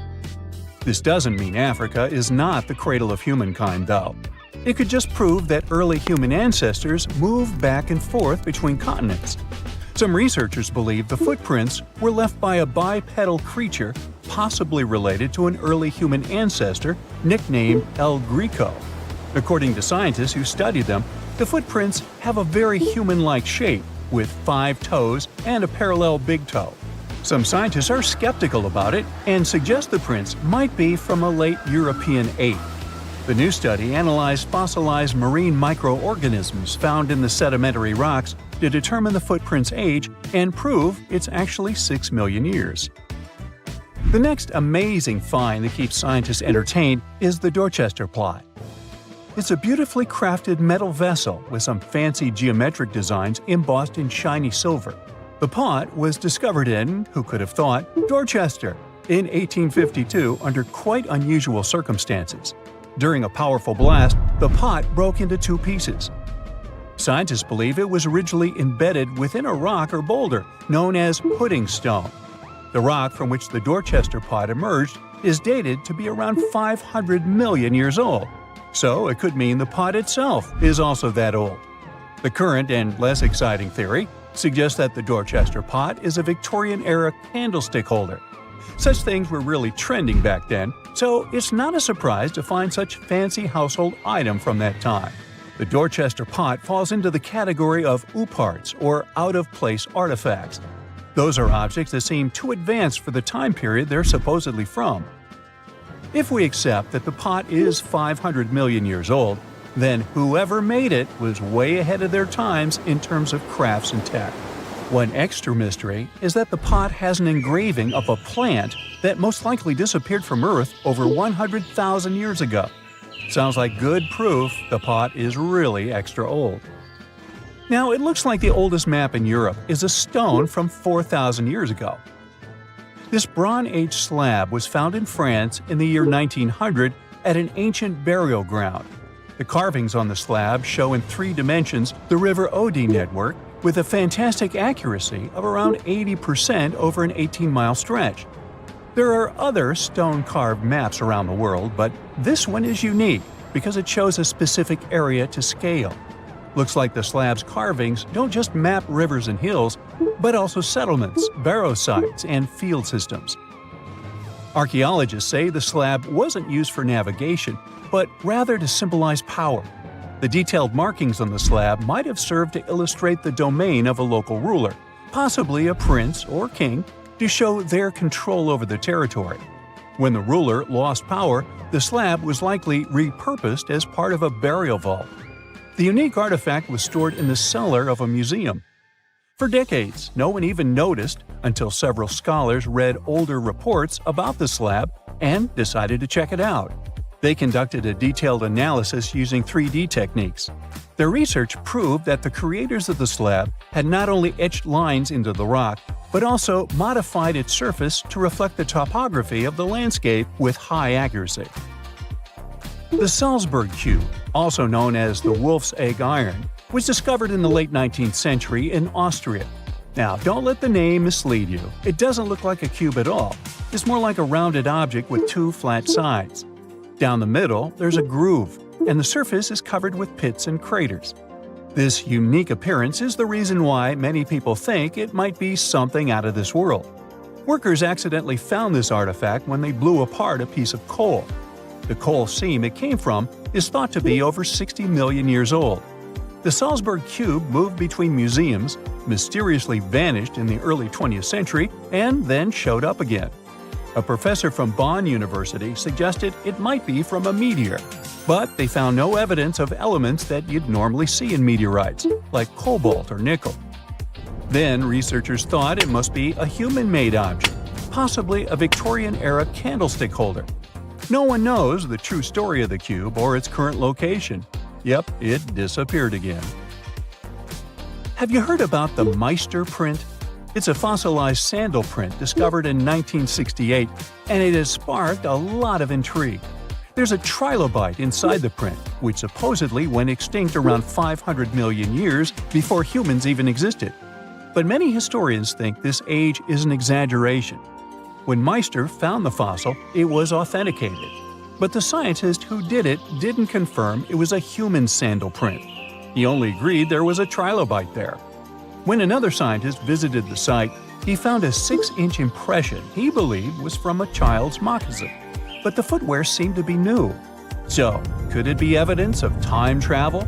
Proof that humans existed millions of years earlier than we thought?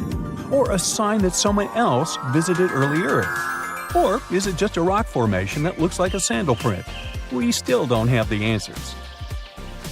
Back in June 1936, a couple was walking along Red Creek in London, Texas. London, Texas?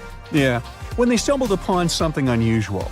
It was a piece of wood sticking out of what seemed to be an ancient rock formation. About 10 years later, their curious son decided to crack open the rock to see what was inside.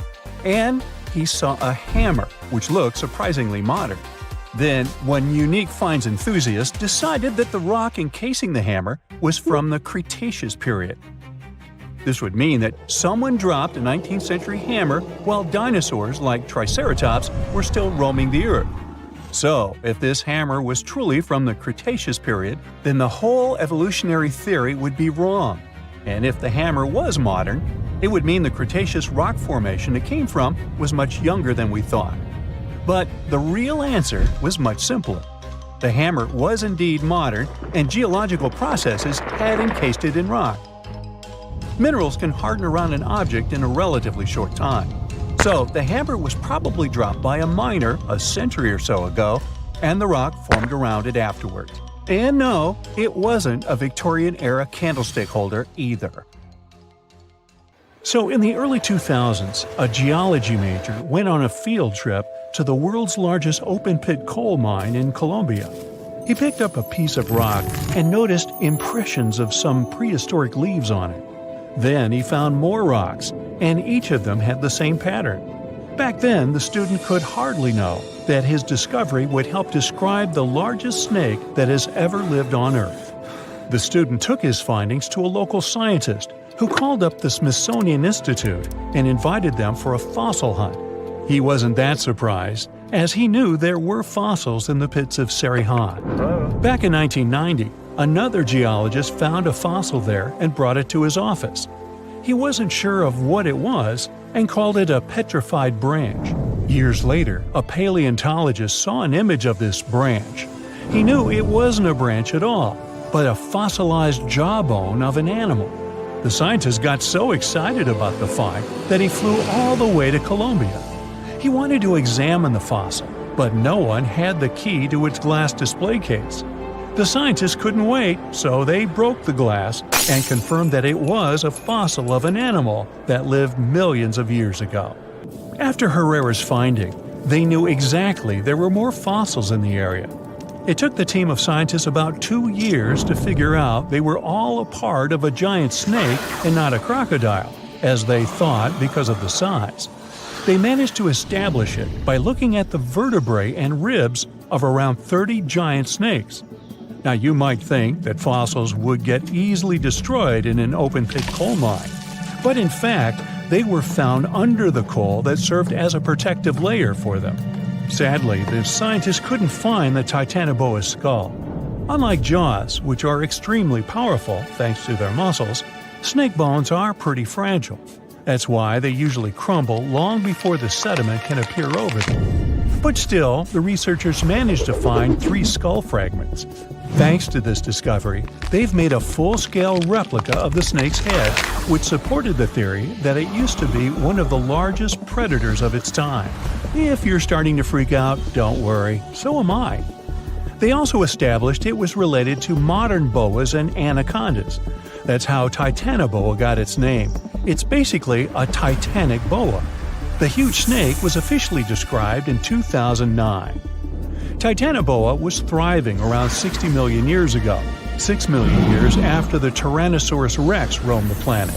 Back then, it enjoyed the climate of the area in South America, which is now Colombia and Peru. It got almost as long as a bowling lane, 50 feet, or twice as long as the biggest snake living today. It was as heavy as 4 giant anacondas. It got this long and this heavy thanks to a lucky coincidence. Snakes are cold-blooded animals, so they need a warm climate to live and grow in. Northeastern Colombia was perfect. It was about 90 degrees Fahrenheit when Titanoboa was alive.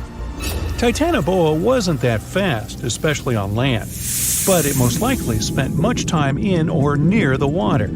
Our hero could swim at a speed of up to 12 miles per hour. Like present-day snakes, it could wriggle around and change direction really quickly. Scientists still aren't sure if it could climb trees. Paleontologists believe that Titanoboa had brownish or grayish skin. It was the perfect color for the serpent to hide in the muddy rivers of the tropical rainforests. But then again, I don't see why it would have to hide from anyone, given its size. The largest snake ever wasn't venomous, but it didn't stop it from hunting any animal it wanted. And although it could choose pretty much anything, its favorite meal was most likely fish. Whew. Scientists decided so based on the snake's palate and the number and type of its teeth.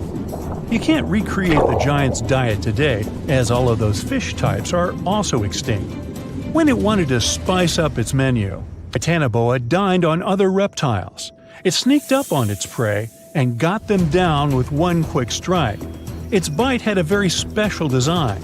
The structure of its jaws let Titanoboa clamp down on the body of its prey, so there was no escape. Titanoboa also had a mean set of thin and pointed teeth. They bent inwards in the snake's jaw like fishing hooks. This little feature helped Titanoboa get a grip on its prey and prevent the slightest chance of its running or swimming away. It could most likely easily swallow even large turtles and crocodiles. Now, all that sounds pretty scary, but we have nothing to worry about as Titanoboas are long extinct, right? Well, technically, as the temperatures on Earth are going up, it's quite possible that snakes might also grow in size.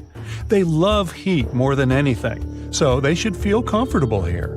Of course, that would be a completely different snake, but it's not impossible that we'll see something similar to Titanoboa. But before you think of escaping to another planet, remember that huge snakes would need something huge to eat. Such giants prefer to wrap around something huge and swallow it. Most people would be simply too small for them. So unless the huge snake was starving, I don't think it'd waste its energy on attacking anything too little. Plus, like any other snake, Titanoboa had a sharp and delicate sense of smell, needing exceptional conditions and was sensitive to vibrations. A little too smelly, too noisy, too cold, too dry, or too wet, and the snake wouldn't go near this place unless absolutely desperate. So, if you live in a big city, your chances of meeting a huge snake like Titanoboa are about zero. Rural areas are something different, but the only place where the giant serpent would consider living would be near the equator. We already have some pretty giant snakes in the warmest regions of the world. Amethystine python, or less poetically, scrub python, is a gentle giant. It's the largest snake in Papua New Guinea and Australia. It can grow to the enormous size of 28 feet and weigh up to 77 pounds, which is about as heavy as a Dalmatian. Scrub pythons are pretty curious, sometimes slithering inside people's homes in Australia, but they're mostly harmless to humans. Their favorite food is rodents, bats, and birds that come to streams for water. Until then, pythons quietly lie in wait. They have heat sensors in the pit of their muzzles. They help the pythons better see warm-blooded animals they can have for dinner. The African rock python is one of only 11 living species of its kind. It's currently the second largest snake on the planet.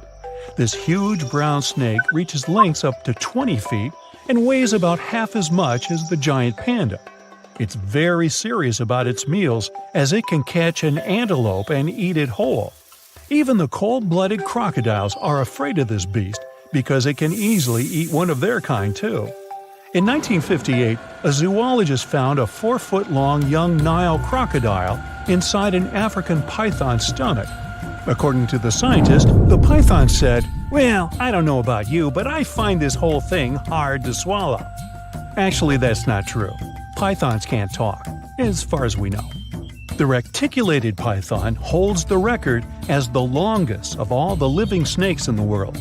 The largest of these guys made it into the Guinness World Records in 2011 with a length of 25.2 feet. Its name is Medusa, and it lives in a zoo in Kansas City, Missouri. An adult reticulated python is large enough to swallow a human whole, or a whole human, either way.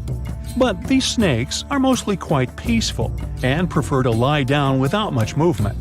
Although many pythons have dwarf forms that are much smaller than their full-grown cousins, reticulated pythons also have super dwarf forms. You can keep one of those as an 8-foot-long pet. Yes, it's considered a dwarf form, although it's longer than the average human is tall. You know, somehow I still don't find that comforting. If you ever fly over the deserts of southern Peru, you'll notice distinct white lines against the rusty red background. Look closer, and you'll see some clear shapes. Straight lines, rectangles, triangles, swirls. It seems like they're parts of huge drawings. You notice a monkey, a whale, a condor, a hummingbird, and whatnot. The lines were created more than 2,000 years ago by the people of the Nazca culture. Thanks to a dry climate and strong winds in the desert, most of the Nazca lines are visible today. To create them, the Nazca people removed the top layer of pebbles and revealed the soil beneath the ground. The color of the soil changes from reddish-brown to yellowish-gray, so the lines always look different. It looks like the creators of the lines started with small-scale models and increased the proportions to create full-scale designs. Scientists have tried to decipher the meaning of the Nazca lines ever since they were first discovered in the 1920s. But the first mention of the lines was actually much earlier, in the 16th century Chronicle of Peru, where they were described as trail markers in the desert. Since you can't really study the lines and their symbolism from the ground, the lines became world famous only in the 1930s with the advent of commercial planes. A decade later, American professor Paul Kosak was doing his research on the lines and noticed one interesting thing. When he looked up from the line, it was pointing directly at the setting sun. It happened one day after the winter solstice, and the scientists concluded that the lines must be the largest astronomy book in the world. German scientist Maria Reiche, who got the nickname the Lady of the Lines, supported the theory that the geoglyphs served as a calendar and had some sort of astronomical purposes. She dedicated 40 years of her life to studying the lines and swept them inch by inch. She also moved into a small house close to the lines to protect them from unwanted visitors. Then in the 1970s, American researchers called the astronomy-related theory into question. They noted that in a region like Nazca, one of the driest places on Earth with only around 20 minutes of rain per year, water is a real treasure, and the straight lines and trapezoids must have had something to do with it. They could be pointing at locations for rituals that the local people organized to obtain water and make crops more fertile. The images of animals in the Andes region are also related to water. Spiders are thought to be a sign of rain. Hummingbirds stand for fertility, and monkeys living in the Amazon symbolize an abundance of water. In more recent years, the Nazca lines have become the research ground for archaeologists from Yamagata University. They're using high-resolution aerial photography and drones to discover and catalog geoglyphs. The team has identified a total of 358 geoglyphs so far, and 168 out of them in 2022 alone. They found images of humans, camelids, birds, orca whales, cats, and snakes, most likely created between 100 BCE and 300 CE. Some of the images are around 10 to 20 feet long, so it's no wonder no one was able to detect them before. The largest geoglyphs, by comparison, are 1,200 feet across, which is about the height of the Empire State Building. The researchers believe the Nazca lines were used as a form of communication in the desert. The linear ones pointed the direction from valley to valley. The ones drawn on slopes seem to have been drawn along ancient pathways between settlements. The scientists now plan to find patterns in the geoglyphs depending on their distribution. They use artificial intelligence to analyze the images. The AI generates designs that are likely to be painted in the desert, and the team then checks if they're actually among the Nazca lines. Another famous Peruvian geoglyph is a candelabra, slightly taller than the Washington Monument. You can find it on a seaside hill in the Paracas Peninsula.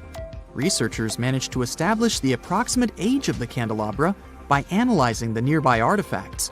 It looks like it dates back to around 200 BCE. The drawing is etched deep into the sand, and it was never meant to look like a candelabra. One theory says that the drawing was supposed to resemble the trident of an Incan deity to please it. Another popular theory is that sailors used it as a beacon for navigation. Effigy Mounds National Monument on the Mississippi River has 195 known Native American mounds. Most of them are conical in shape, and there are also several that look like birds, deer, turtles, bears, and panthers. Scientists have established that the mounds date back to around 450 BCE, and the images are somewhat younger. A study of the mounds found some copper, bone, and stone tools. The builders' descendants say that the mounds served as ceremonial sites. This story is passed down from generation to generation. Some historians believe the mounds could have been also used to mark celestial events or territories.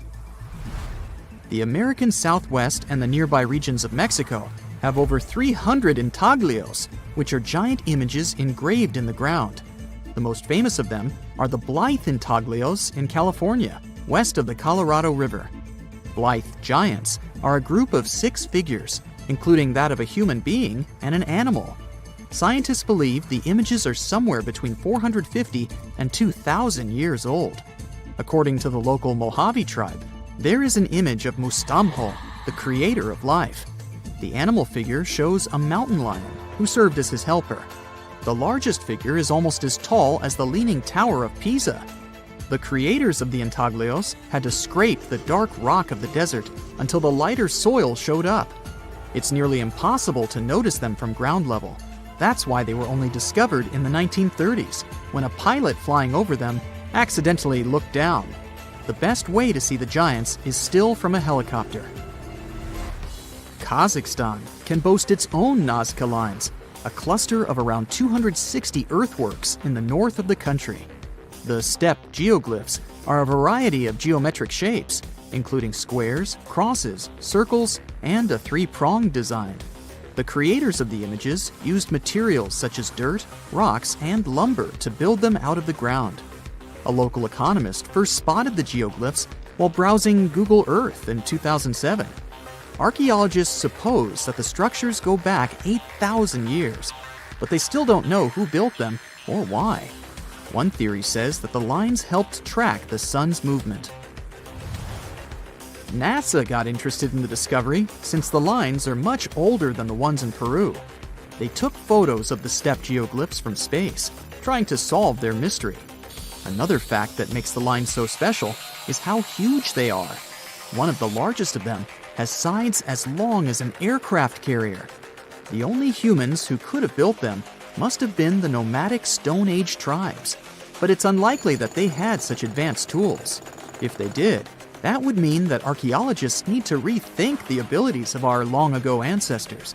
Organizing such a huge amount of people to work together on a complicated project is an amazing feat. Although the white horse on a lush green hill in Oxfordshire, England, could easily pass for modern art, it's actually one of the most ancient geoglyphs. It was created between the Bronze and Iron Ages and is the oldest chalk-cut hill figure in Britain. Whoever created it had to remove the turf to reveal the chalky white part of the soil. Scientists can only guess why this piece of art was created. It could have been a fertility symbol or a way to mark territory. Aerial images prove that the horse has changed over time because of the soil. It took several centuries to reveal a larger horse-like shape that lies under what we see now. Hey, I have an invitation for you. Pack your bags and let's head down to the world's most visited city, Paris. The city of love, the city of blinding lights, or whatever you want to call it. Our goal is to uncover as many secrets as possible regarding the world-famous Musée du Louvre. Are you up for it? Grab your travel book and bon voyage! The Louvre makes a big impression if you're visiting it for the first time. The traditional French Renaissance architecture is mixed with some modern elements, like the Louvre Pyramid. And that's our first stop today. To get inside the museum, you can go through the huge glass pyramid sitting right there in the Louvre's courtyard. If you're wondering what's the deal with this pyramid, let's stop here for a few minutes and learn some more about it. The Louvre Pyramid hasn't been here since the beginning. After all, the Louvre's main building, aka the Louvre Palace, dates back to 1190. But before it looked like what you see today, this place was a castle, full of moats and dungeons. And not dragons, because those aren't real, unfortunately. Anyways, the palace was commissioned by French King Philip II. Oh, and you can check out some of the medieval Louvre in the museum's basement. The Louvre only became a museum quite recently, historically speaking. In 1793, after the French Revolution, the nation decided that this building would be used to display France's prized collection of art. It wasn't until the 1980s that the idea of the glass pyramid came along. Then President François Mitterrand issued a big renovation of the Louvre. The project was called Grand Louvre, and it included the construction of a new entrance for visitors. By the 80s, the museum had already been receiving millions of visitors per year, and the entrance would often get crowded. And that's when foreign architect Io Ming Pei comes along. Mitterrand hired Pei to build an entrance that would connect the museum's 3 pavilions, and if you ask me, I'd say he did a pretty good job. We're talking about 200 tons of glass and iron. Not to mention that this glass, the so-called diamond glass, was specially designed to be completely transparent, without any green or blue tint to it. Pei wanted visitors to have a clear view of the main buildings without the glass interfering with it. It took 2 years just to get the glass color right. It also took a while before Pei decided he was going to build a pyramid. He experimented with designing a cube and even a hemisphere. But since the original building doesn't have any curves, this would make the courtyard piece too out of context. So, he decided to build a pyramid instead, inspired by the ones in Egypt. After all, the Louvre holds an immense collection of ancient Egyptian artifacts, so that kind of makes sense. Just a wild guess here. The thing is, the French are pretty critical, and once the Louvre pyramid was finished in 1988, it became the center of a very heated debate.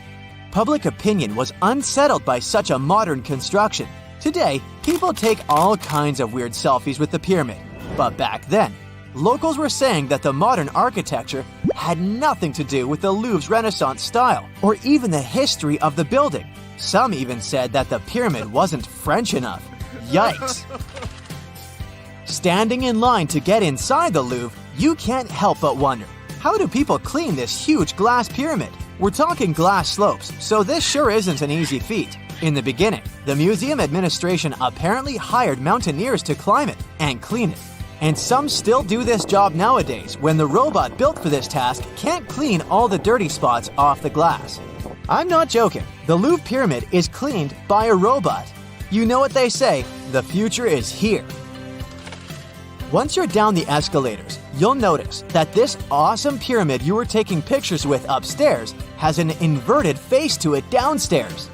It serves as a skylight to the Carousel du Louvre, which is like an underground shopping mall or the museum's main lobby. Hey, look, there's an Apple store, except that the French people pronounce it Apple. You'll have the option to choose from 3 different wings of the museum, the Richelieu, Sully, or Denon. I say we begin with Denon. You'll understand why in a bit. Did you know that the Louvre exhibits around 35,000 pieces of art? That's why it's virtually impossible to visit everything in one day. If you're an art lover, you'll have to come back here for more visits. But to see all the pieces of art spending around 30 seconds on each, you'd have to visit the Louvre over 100 times. And that's not counting restroom and lunch breaks. You get the picture, right? The museum is huge. That's why it takes about a 10-minute walk to get from the lobby entrance to the Louvre's most famous painting, the Mona Lisa. But since you're here early, you managed to take good pictures of this Da Vinci masterpiece. A little known fact, the Mona Lisa was once stolen from the Louvre. It was once stolen at night by a man called Vincenzo Peruggia. He was an employee of the museum, and investigators think he slept inside the Louvre to perform what is known as the greatest art theft of the 20th century. Apparently, the next morning, Vincenzo simply walked out of the museum with the Mona Lisa hidden among his belongings. The Mona Lisa was gone for almost 2 years until the painting was recovered in Italy. Who knows, maybe she enjoyed the trip back to her homeland. If you're an art history buff, you might know that the Mona Lisa has lots of theories revolving around it. The painting is shrouded in mystery, that's a fact. A strong case has been made that the Mona Lisa could be a self-portrait of Da Vinci himself. Historians have compared Da Vinci's face and that of the Mona Lisa, and guess what?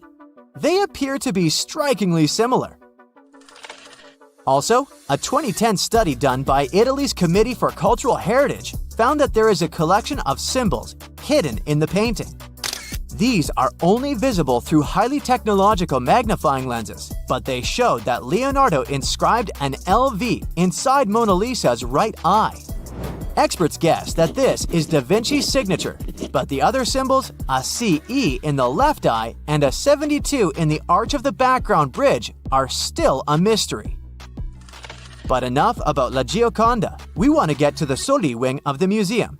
Along the way, you'll see some people sitting in front of paintings with a drawing book or even a canvas. Is that allowed? Yep, this is a very interesting feature of the Musée du Louvre. The museum houses an art school called École de Louvre.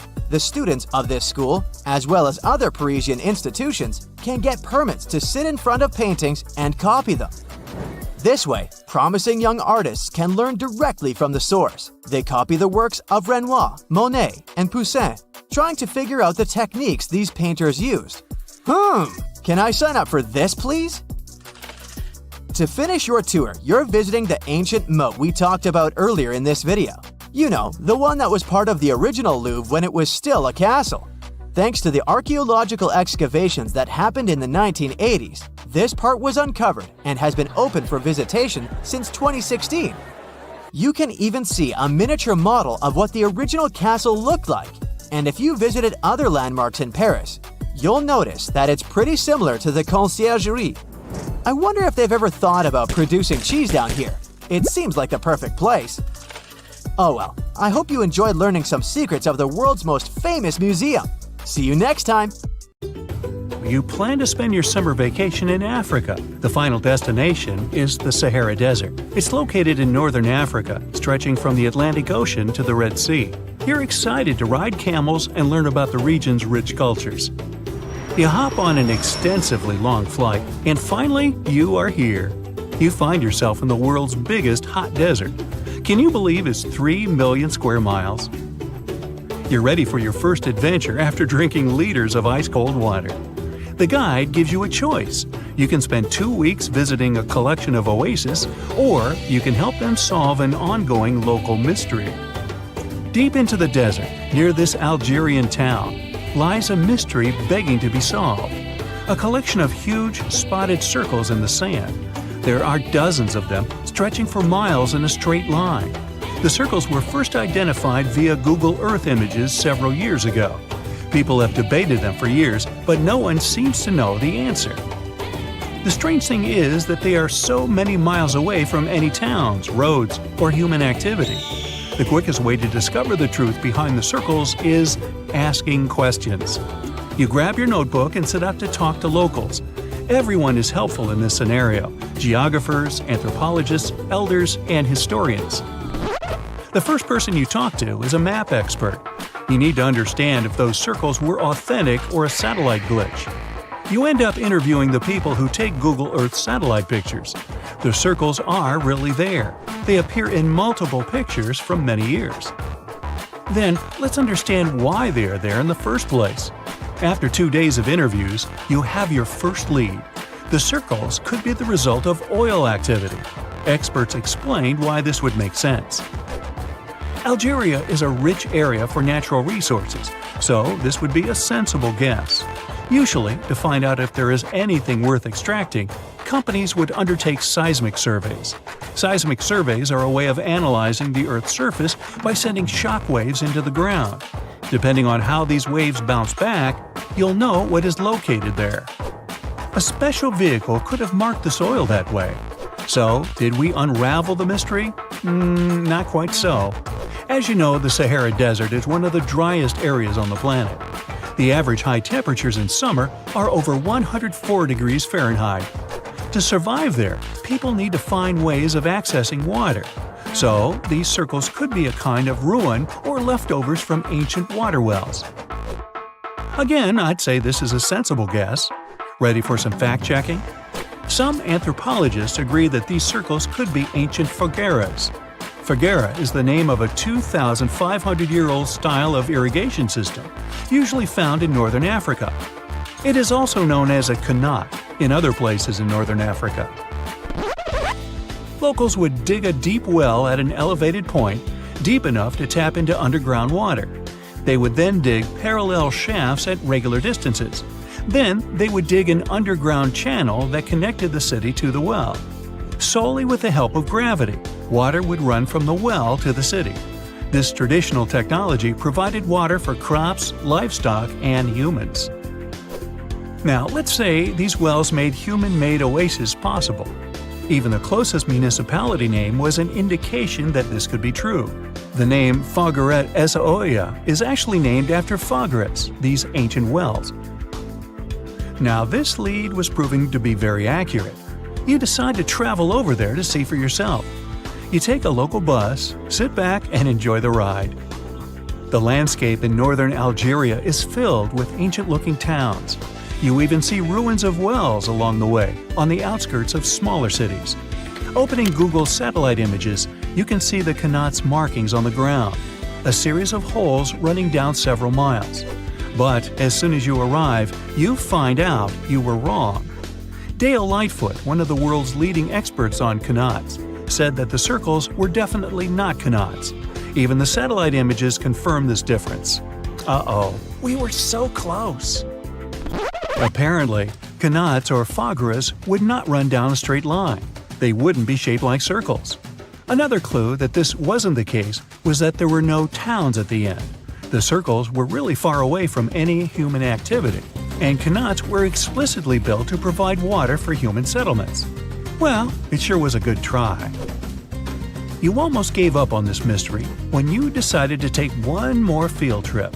It was days of preparation, pick up cars, food, equipment, all so that the mystery of the Sahara Circles could be unraveled. On the first day, you drove over 99 miles into the desert. You were always curious to see what this part of the world looked like. Over there, you see nothing but mustard yellow dunes. The night sky is pretty decent, though. You can see the entire Milky Way with your own eyes. You set up camp and sleep under a canopy of stars. The next day, tension grows. There's no cell reception. Oh dear. But thankfully, you added the coordinates of the circles to your Google map. And surprise, the offline mode works out there. You follow the coordinates, but it leads you astray. You start to get nervous, thinking this was all in vain. But you and the team get into the car and drive a few more miles past the coordinates on your phone. After a very bumpy ride, you can't believe your eyes. There it is, an enormous crater dug on the sand, surrounded by 12 smaller holes. From up high, it looks like a clock, without the pointers, of course. On the ground, they're very faint, so faint you almost miss them. Searching the area, you notice all the holes had something similar, metal wires, thin wires that you can pull from the ground. They're buried deep, so you start digging. An object starts to reveal itself. Uh-oh, it looks like old dynamite. This certainly surprises you. Better stop digging to avoid any accidents. At the end of the survey, you feel satisfied, but still curious. What could all this dynamite mean? And who put it there? What comes next is the turning point of your adventure. Walking back to the car, you see something shining on the ground. You approach the item with curiosity. It's round and rusty and looks like a sardine can. What's that doing here? Could this give you more clues about the circle's mystery? Just in case, you pick it up and put it in the car. Back in the city, the puzzle pieces start to reveal the story behind the Sahara Circles.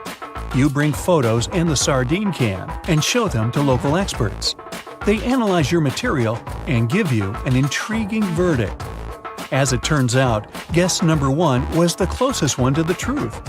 So, what happened to the first guess? Why do we need to keep digging deeper? Well, because it was only half right. The Sahara Circles are not a historical footprint of seismic surveying. Back when the circles were made, this technology didn't even exist. But they sure are related to oil exploration. The dynamite-filled holes were an old method for oil searching. The circles are the leftovers of surveyors looking for resources underground. And the sardine cans? Well, they were left by the workers who held explosion works. You gotta eat, right? According to the model of the can, this happened more or less around the 1950s and 1960s. So these circles aren't even that ancient. More like modern ones, if you ask me. Well. Hope you are glad you tagged along and helped unravel this mystery. See you in the next mystery-solving adventure.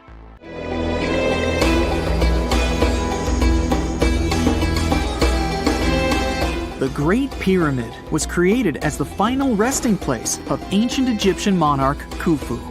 According to legend, French leader Napoleon entered the Great Pyramid and came back out looking shaken and super pale. He never revealed what he saw inside, but whatever it was is said to have affected him for the rest of his life. When Napoleon entered the pyramid, He would have walked through a super tight and ascending passageway. He'd then go through another passageway, known as the Great Chamber. This corridor would have been much taller than the previous one, and would have cobbles too. He'd then reach the King's Chamber, the centerpiece of the Great Pyramid, which was lined with huge blocks of granite. But it wouldn't have looked as grand as we might imagine. There are no hieroglyphics decorating its walls, as Egyptians only began decorating the burial chambers of pyramids much later on. The pharaoh's tombs deep inside the pyramid would have also been filled with treasures, from chunks of gold to the world's most expensive jewelry. But this would have all been looted a long time ago. The only thing that probably would have been left in there would have been a huge sarcophagus, which would have once contained the king's mummy. He'd also have to walk past the Queen's Chamber. This room most likely didn't hold any queens though, as pyramids were usually only built for one person. There are mysterious tunnels leading from here. To this day, no one is really sure what they're there for.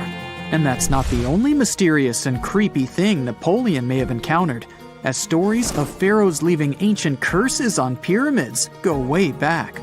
Many pyramids had warnings written on the outside, telling of horrifying things that would happen to those who entered and disturbed the peace.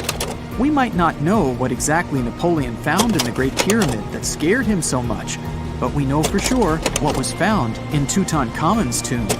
Tutankhamun was an ancient Egyptian pharaoh who was only 8 or 9 years old when he took to the throne. He became a cultural phenomenon when his tomb was discovered almost completely intact in 1922. His pyramid sits in the Valley of Kings in Thebes, modern Luxor, which is in Egypt. Unlike the Great Pyramid, Tutankhamun's tomb was covered in beautiful wall decorations. The walls told the story of how he would travel to the afterlife through the underworld.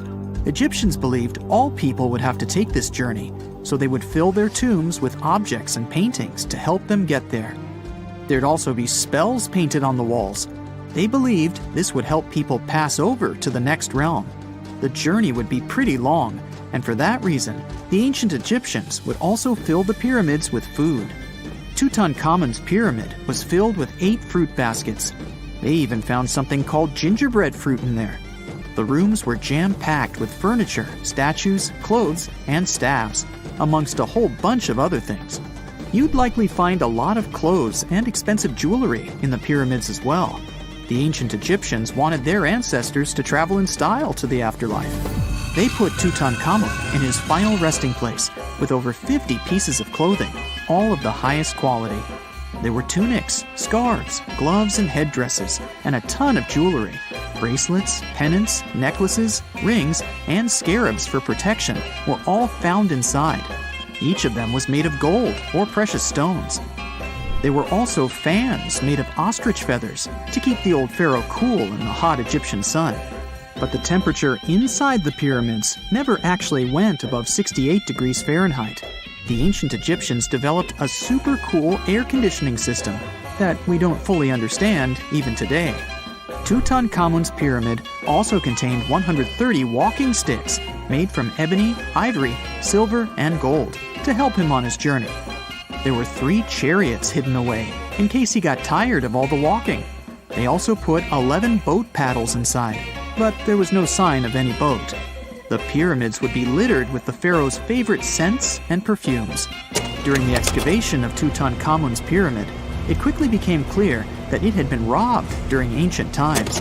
There was damage to doors and traces of oils left in empty jars. It looks like someone raided the pyramid for gold and the scents, perfumes, and oils that had been left for King Tut.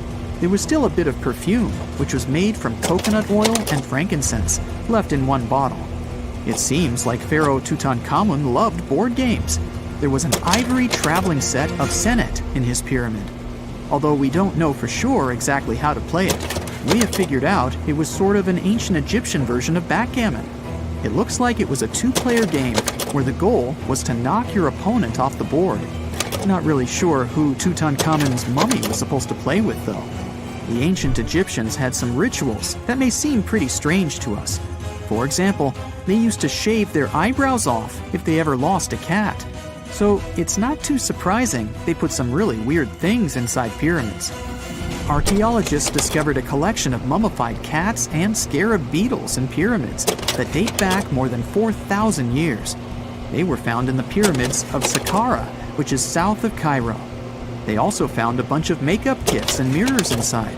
Makeup was worn proudly by both men and women in ancient Egyptian times. Eyeliner was the most popular cosmetic. The Rosetta Stone was one of the best discoveries ever made in pyramids. It was found by our man Napoleon Bonaparte and his team. It's a black granite rock that dates back to 196 BCE. It's transcribed in Greek, Demotic, and hieroglyphic. When it was translated in 1822, we got the key to understanding ancient Egyptian hieroglyphics for the very first time. The discovery of Queen Hatshepsut's mummy in 1903 changed our understanding of the Egyptians forever. After she had passed away, her successor, Thutmose III, removed most of the evidence of her reign, so we basically knew nothing about Egypt's first great female leader. She's now gone on to become one of the few and most famous female pharaohs of Egypt. Pharaoh Khufu even had a fully fledged boat in his pyramid. Archaeologists uncovered more than 1,200 pieces of a giant boat near the Great Pyramid at Giza. They reassembled the boat, and it's a whopping 144 feet long. It's most likely a solar boat, which was designed to carry the resurrected king with the deity Ra. Fun fact, the Pyramid of Giza is the last remaining of the 7 wonders of the ancient world. The other 6 are the Hanging Gardens, the Colossus, the Temple of Artemis, the Mausoleum, the Lighthouse, and the Statue of Zeus. This pyramid was also the world's tallest man-made structure for 3,800 years, and it's the biggest pyramid in Egypt. It took a staggering 2.3 million blocks of limestone, and some weighed as much as 80 tons. It took an incredible 100,000 laborers and a whopping 23 years to build. Its original height was a mega 480 feet. In 2017, archaeologists discovered something weird about Egypt's Great Pyramid. There's a hidden void that's at least 100 feet long, and no one really knows why it's there or what's actually inside it. The weird void is the first inner structure discovered within the 4,500-year-old pyramid since the 1800s. Scientists used cosmic rays to detect the massive hole, but are still no closer today to finding out what's inside. The ancient Egyptians took a lot of care building the pyramids, and everything was strategically placed and structurally sound, so it's super unlikely that this hole is due to blocks falling over time. Loads of pyramids also contain small model figurines called ushabti. These represented attendants. They believed they would come to life to serve the pharaohs in the afterlife. But it's amazing that all this stuff actually fit inside. There isn't actually a huge amount of space inside the structures. It's mostly just rock. 20 miles south of Olympia, Washington, there are strange 8 feet tall and 30 feet wide grass mounds. They cover an area of nearly 1 square mile. These small hills are known as the Mima Mounds, and nobody knows what created them. They've been haunting the dreams of geologists for nearly 200 years. Scientists have been arguing about what exactly caused these mounds to pop up all over the place. There are such theories as earthquakes, glaciers, gas vents, clay swelling, and even termites. In 1942, geologists supposed that pocket gophers could create the mounds. In 1987, the theory was tested. Small bits of metal were pushed into the mounds and monitored with the help of a metal detector. As gophers dug their burrows, the pieces of metal were pushed uphill. A computer program analyzed those results. It turned out that many generations of gophers could indeed form the mounds. It would take them over hundreds of years. But why would they push the soil up when it takes way less energy to move it behind them? That's unclear. So far, gophers' involvement is still just a theory. Scientists used to consider the Amazon rainforest a large ecosystem that's been filled with trees for millions of years. Yet when the 16-foot wide Amazon rings were discovered, it changed all the theories. These rings proved that the area looked very different before forests started growing here. It looked like a modern savanna. Scientists took soil samples near the lakes, and the results showed that this soil didn't come from a rainforest. It was from dry lands. It may mean that people who used to live here probably had a completely different environment from what scientists thought. Geologists are still studying the rings, and they're trying to figure out what purpose they serve. Known as the Eye of the Sahara, the Reichat structure is a 30-mile-wide ring-shaped object in the middle of the desert. Reichat was initially thought to be a meteorite impact site, but now scientists believe that it was created by the erosion of a hill or mountain. It eroded away over time, but left layers of rock rings that were once a mountain. The eye is so prominent that the astronauts on board the International Space Station can see it from up there. Antarctica is the coldest, driest, windiest place on Earth. But the strangest thing about it might be located deep under the ice.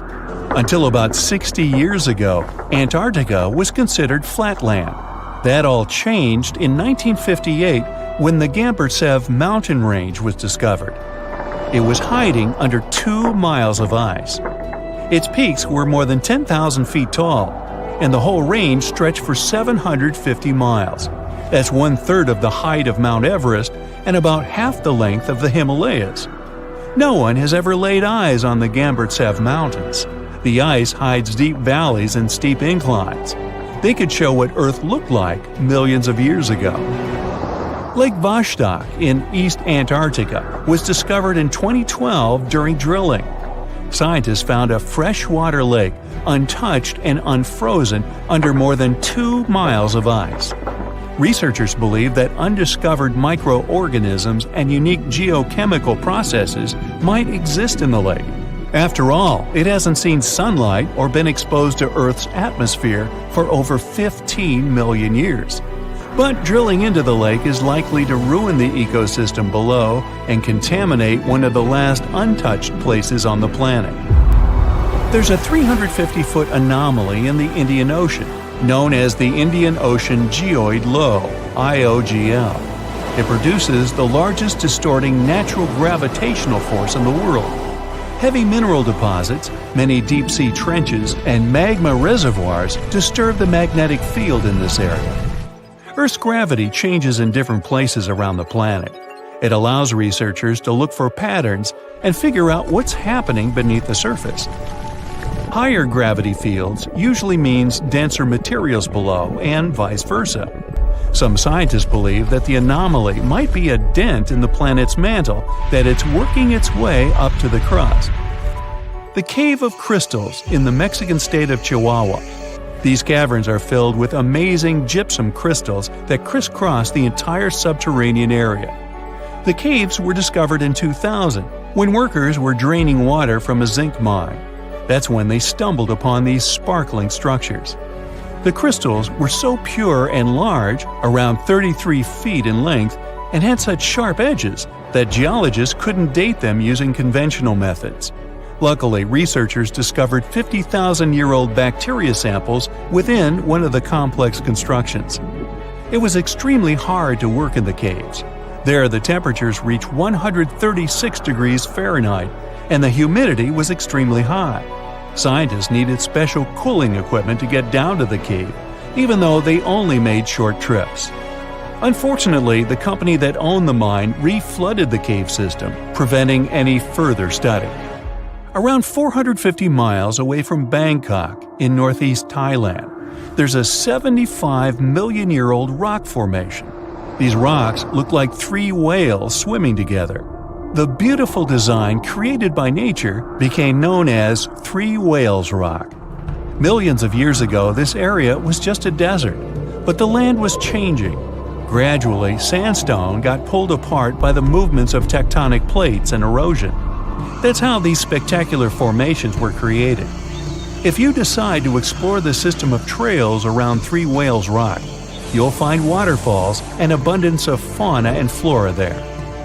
Locals call the Potomsky crater in Siberia Fire Eagle's Nest. It's a gigantic 500-foot wide and 100-foot tall limestone mound. Nothing grows near or on top of it, and animals do their best to avoid this place. First discovered by geologists in 1949, the crater is believed to be around 500 years old. The most likely theory of its origin is a burst of steam. This could happen during a period of rapid gas expansion in the region. Scientists think that Fire Eagle's Nest might be a very rare gas volcano. Gigantic gas stockpiles might have been trapped deep underground. It could happen because of limestone forming around these storages and creating immense pressure. A sudden release of the stored gas could have formed this mammoth-sized hole in the surrounding forest. Lake Hillier in Western Australia is only 2,000 feet in length, but its color has been baffling geologists for a long time. Unlike most pink lakes in the world, Lake Hillier has a pink color all year round. Its hue isn't affected by sunlight or temperature. If you look at it from above, the lake's bright color will be in stark contrast with the surrounding blue of the Great Australian Blight. The real reason for the Hillier's unique color is still not fully understood. Many presume it has something to do with microalgae in the lake, or it might be a reaction between salt and sodium bicarbonate found in the water. The Chocolate Hills in the Bohol province of the Philippines are covered in lush green vegetation for the largest part of the year. But these 1,200-plus mounds turn a chocolate brown during the dry season. That's what gave them their name. Strangely, no trees or shrubs grow on them. Another mystery is how the mounds managed to develop so symmetrically. There are myths that involve giants throwing boulders at one another for days on end during a fight. Scientists believe that the 150-foot-tall mounds were created by eroding limestone that was stacked on clay. But to this day, the mystery of their formation remains unsolved. The Great Unconformity represents about 1 billion years of missing rock records. It appears in all kinds of rock formations all over the world. Scientists have been trying to find the answers to how and when this enormous amount of material could disappear. One of the most plausible theories involves glaciers. It could happen during the time known as Snowball Earth. That's when the planet was completely covered by ice. Then glaciers tore away hundreds of thousands of tons of rock and dirt. This left a gigantic gap up to a mile thick between the neighboring rock layers. Some geologists think that the record went missing when the supercontinent Rodinia formed and broke apart. Located on Yamal and Gedon peninsulas, these expansive pit holes were discovered in 2014. They seem to be still changing and evolving. The pits grow wider and people find them more often. Of course, there's no shortage of theories about how they appeared. Suggestions range from meteorite impacts to the activity of other civilizations. But the most common explanation is that methane gas reacted to water particles after the planet's permafrost started to melt. This resulted in bubbles of methane bursting through the ice. The craters could be thousands of years old, but nobody knows for sure. The most exciting accidental discovery I've made in my life was a $10 bill in my old winter jacket. Some folks are luckier though, as they find underground cities from centuries ago or make inventions that turn them into millionaires. Velcro was invented after a routine walk in the woods. Kellogg's cornflakes were inspired by a chipped tooth, and Play-Doh saved a business empire from falling by chance. Back in 1998, electrical engineer John Williams found something that looked like an electrical plug sticking out of the ground.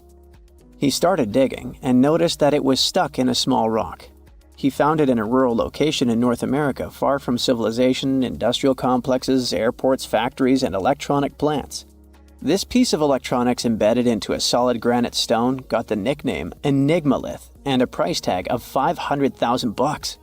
Some scientists are sure it's a big hoax and not a souvenir left by some visitors from space, as Williams claims. But the finder of the rock wanted to prove that it was a real piece of ancient technology, some sort of an electrical connector. If it's not a hoax, then this little find could be proof that humans, or some other civilization from the past, were way more advanced than we ever thought. They must have managed to invent a way to transmit electricity long before humans in the 19th century. He offered scientists to take a look at this find and establish what it really is without breaking the rock open, but there were no takers. Williams consulted an engineer and a geologist, and both confirmed there were no traces of glue on the electronic component. It hasn't been welded either, so it must be as old as the rock, which is around 100,000 years old, according to geological analysis. Dr. John Kellogg had a philosophy of biological living with regular exercise, massage, plenty of water, zero bad habits, caffeine, and no meat. At the end of the 19th century, he looked over a health institute in Michigan. He once whipped up a mix of flour, oats, and cornmeal. He thought that by baking whole grains at high temps, they'd be easier on the stomach and healthier overall. He baked the mix twice and first made cookies, but a patient chipped a tooth on that version. Then he decided to break it into small pieces. It's hard to pinpoint exactly how Kellogg cornflakes came to be, with so many versions of the story floating around. Kellogg's wife, Ella, and his brother Will both claim they played a role in creating the flakes, along with several other family members and sanitarium staff. The company lore says that it all went down one night in 1898, when some wheat-based cereal dough was left out too long, fermenting in the process. When rolled out thin, the slightly moldy dough turned into these perfect large thin flakes that got all crispy and yummy in the oven. Over the next few years, Will Kellogg kept tweaking the recipe and realized that corn, not wheat, made even crunchier, tastier flakes. His brand, Kellogg's Corn Flakes, has grown into a multi-billion-dollar company. Swiss engineer George de Mestral once went for a walk with his dog and came back with a concept that would later go to space. Once they got back from the woods, de Mestral noticed that his pants and his dog's fur were covered in the tiny barbs of the cocklebur plant. He examined the burrs under the microscope and noticed that they were shaped like tiny hooks that stuck to loops on clothes and fur. He decided to recreate that natural tech to design an extra strong fastener, one with many practical uses. He was testing different materials for his invention for so many years and finally settled on nylon. He also needed to design a special type of loom that could weave the fibers in the right size, shape, and density. It took de Mestral a total of 14 years until he introduced the world to Velcro, which means velvet and hook in French. De Mestral was hoping his invention would replace the zipper on clothes, but the fashion world found Velcro cheap-looking and unattractive. But NASA didn't think so, and used Velcro for astronaut spacesuits and helmets in the 1960s. Now, Velcro is used everywhere, from footwear to toys to airline seat cushions. Before the middle of the 20th century, most homes were heated with coal. It left soot throughout the house, which was especially visible on wallpapers. Kutal Products was the largest company that sold wallpaper cleaner, but in the 50s, more and more people switched to gas, oil, and electricity, and the sooty buildup problem was mostly solved. The owner of Kutal Products was trying to save his business. Meanwhile, his sister-in-law read that wallpaper cleaner could be used to make holiday decorations.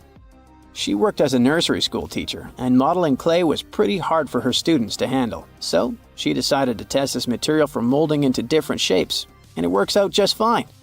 She told her relatives about the discovery and suggested a name for it: Play-Doh. The Kutal company was about to go bankrupt, so it was a great alternative for a new business. Soon enough, Macy's and Marshall Field got interested in the new toy and started selling it. Play-Doh was originally only in one color, white, but soon expanded to red, blue, and yellow. They also made several changes to the original recipe, but the mixture is still mostly the same as when it was used to clean wallpapers. An urban legend says that if you take all the Play-Doh compound ever made and put it through their Fun Factory playset, you'll get a snake that will wrap around the planet 300 times. A man in Turkey was renovating his home when he knocked down a wall in his basement with a sledgehammer. He found a tunnel behind the wall that led to an ancient underground city. The tunnel led to more tunnels and then halls and chambers. It turned out to be a whole underground complex with 18 stories and without a single inhabitant, abandoned a long time ago. It was the city of Derinkuyu, built thousands of years ago, a home for up to 20,000 people. Whoever built it had great skill, and it's rather easy to build tunnels out of the soft rock, but cave-ins are a big risk. None of the floors at Derinkuyu have ever collapsed. The city had a complex ventilation system with over 15,000 shafts. The upper levels had the best ventilation and were used for living and sleeping quarters. The lower levels were mainly used for storage, but they also had a dungeon. In between, there were room for domestic animals, a school, a convent, and small churches. John Martin, a forestry professor, was out exploring a forest in Wisconsin one night. He was shining a UV flashlight up into the canopy to spot lichens, fungi, plants, and frogs that glow under the UV light. Then, suddenly, he heard a flying squirrel chirping at a bird feeder, pointed the flashlight at it, and saw it light up pink. The professor told his colleagues about it, and they decided to investigate further. They checked out some flying squirrel skins at museums to see if this pink glow is a common thing among them. It turns out that almost all of the flying squirrel specimens they looked at had the same pink fluorescence. Non-flying squirrels didn't glow at all. Other animals with fluorescence, like puffins and chameleons, glow blue under UV light. The only other mammals with fluorescent fur are around 20 species of opossum. They live in different ecosystems and have different diets. The only thing they have in common with flying squirrels is that they're all active at night. And regular squirrels prefer sunlight. There's enough ultraviolet light in low-light conditions, and nocturnal animals need UV vision. So the pink glow might have to do with nighttime perception and navigation, especially in cold and snowy conditions. Or it could be a way for male flying squirrels to attract prospective mates. It could be a sort of mimicry. Welcome to Rapa Nui, better known as Easter Island. It's a tiny speck in the vast Pacific Ocean, 2,200 miles away from the coast of Chile. This island is most famous for its eerie moai statues. This place is also home to one of the most mysterious writing systems in the world, called Ronga Ronga. We found it on 27 small wooden tablets. For years, historians have been arguing about the true history of these tablets, and now we might have found the truth. Humans first set foot on this island in the 12th century. For many years, it was home to the Rapa Nui people. They were pretty isolated out there in the Pacific Ocean until Europeans arrived in the 1720s. Europeans brought with them lots of troubles, leaving only a small fraction of the native population alive. Later in the 19th century, a missionary, Eugene Iro, went to the island and discovered the wooden tablets with intricate symbols carved on them. He wrote how marvelous they are, but there are hundreds of them on the island, and that they can be found in every household. But unfortunately, not all of them survive to this day. We've only got 27 of them. Some of them were heavily weathered, burned, or otherwise damaged, and now they're scattered all over the world in museums and private collections. Some of the language's artifacts were carted off to Tahiti and then to Europe by Europeans, leaving none behind on Easter Island itself. The 4 sacred tablets found their home in a congregation in Rome. They were the ones used in the recent discovery. For years, historians have been arguing whether this writing system was made up by the islanders themselves or they borrowed it from Europeans. To find the truth, they decided to use a technique called radiocarbon dating. All organic materials, like wood, charcoal, and so on, contain a tiny amount of a radioactive form of carbon called carbon-14. When life comes to an end, things stop taking in carbon-14, and the amount they had starts to decay over time. By measuring how much carbon-14 is left in a sample, we can assume how old this sample is. This is how we learn the age of many fossils and artifacts. So, they looked at the age of some Ronga Ronga tablets. 3 of them were crafted from trees grown in the 18th or 19th century, which aligns with the arrival of Europeans. However, one of them is older than the Europeans' first visit to the island. There are 2 reasons to believe that Rapa Nui people created this writing system themselves. First, Ronga Ronga works differently from European languages. Decoding it is a pretty hard task. Unlike English, this language boasts over 400 unique glyphs, none of which resemble any known writing system. There were many attempts to decipher this language, and none of them were successful so far. And second, one of the tablets is shown to be from around the 15th century, before the Europeans arrived. The problem is that radiocarbon dating can only tell us when the wood the tablet was made from was cut down, not when the writing was put on it.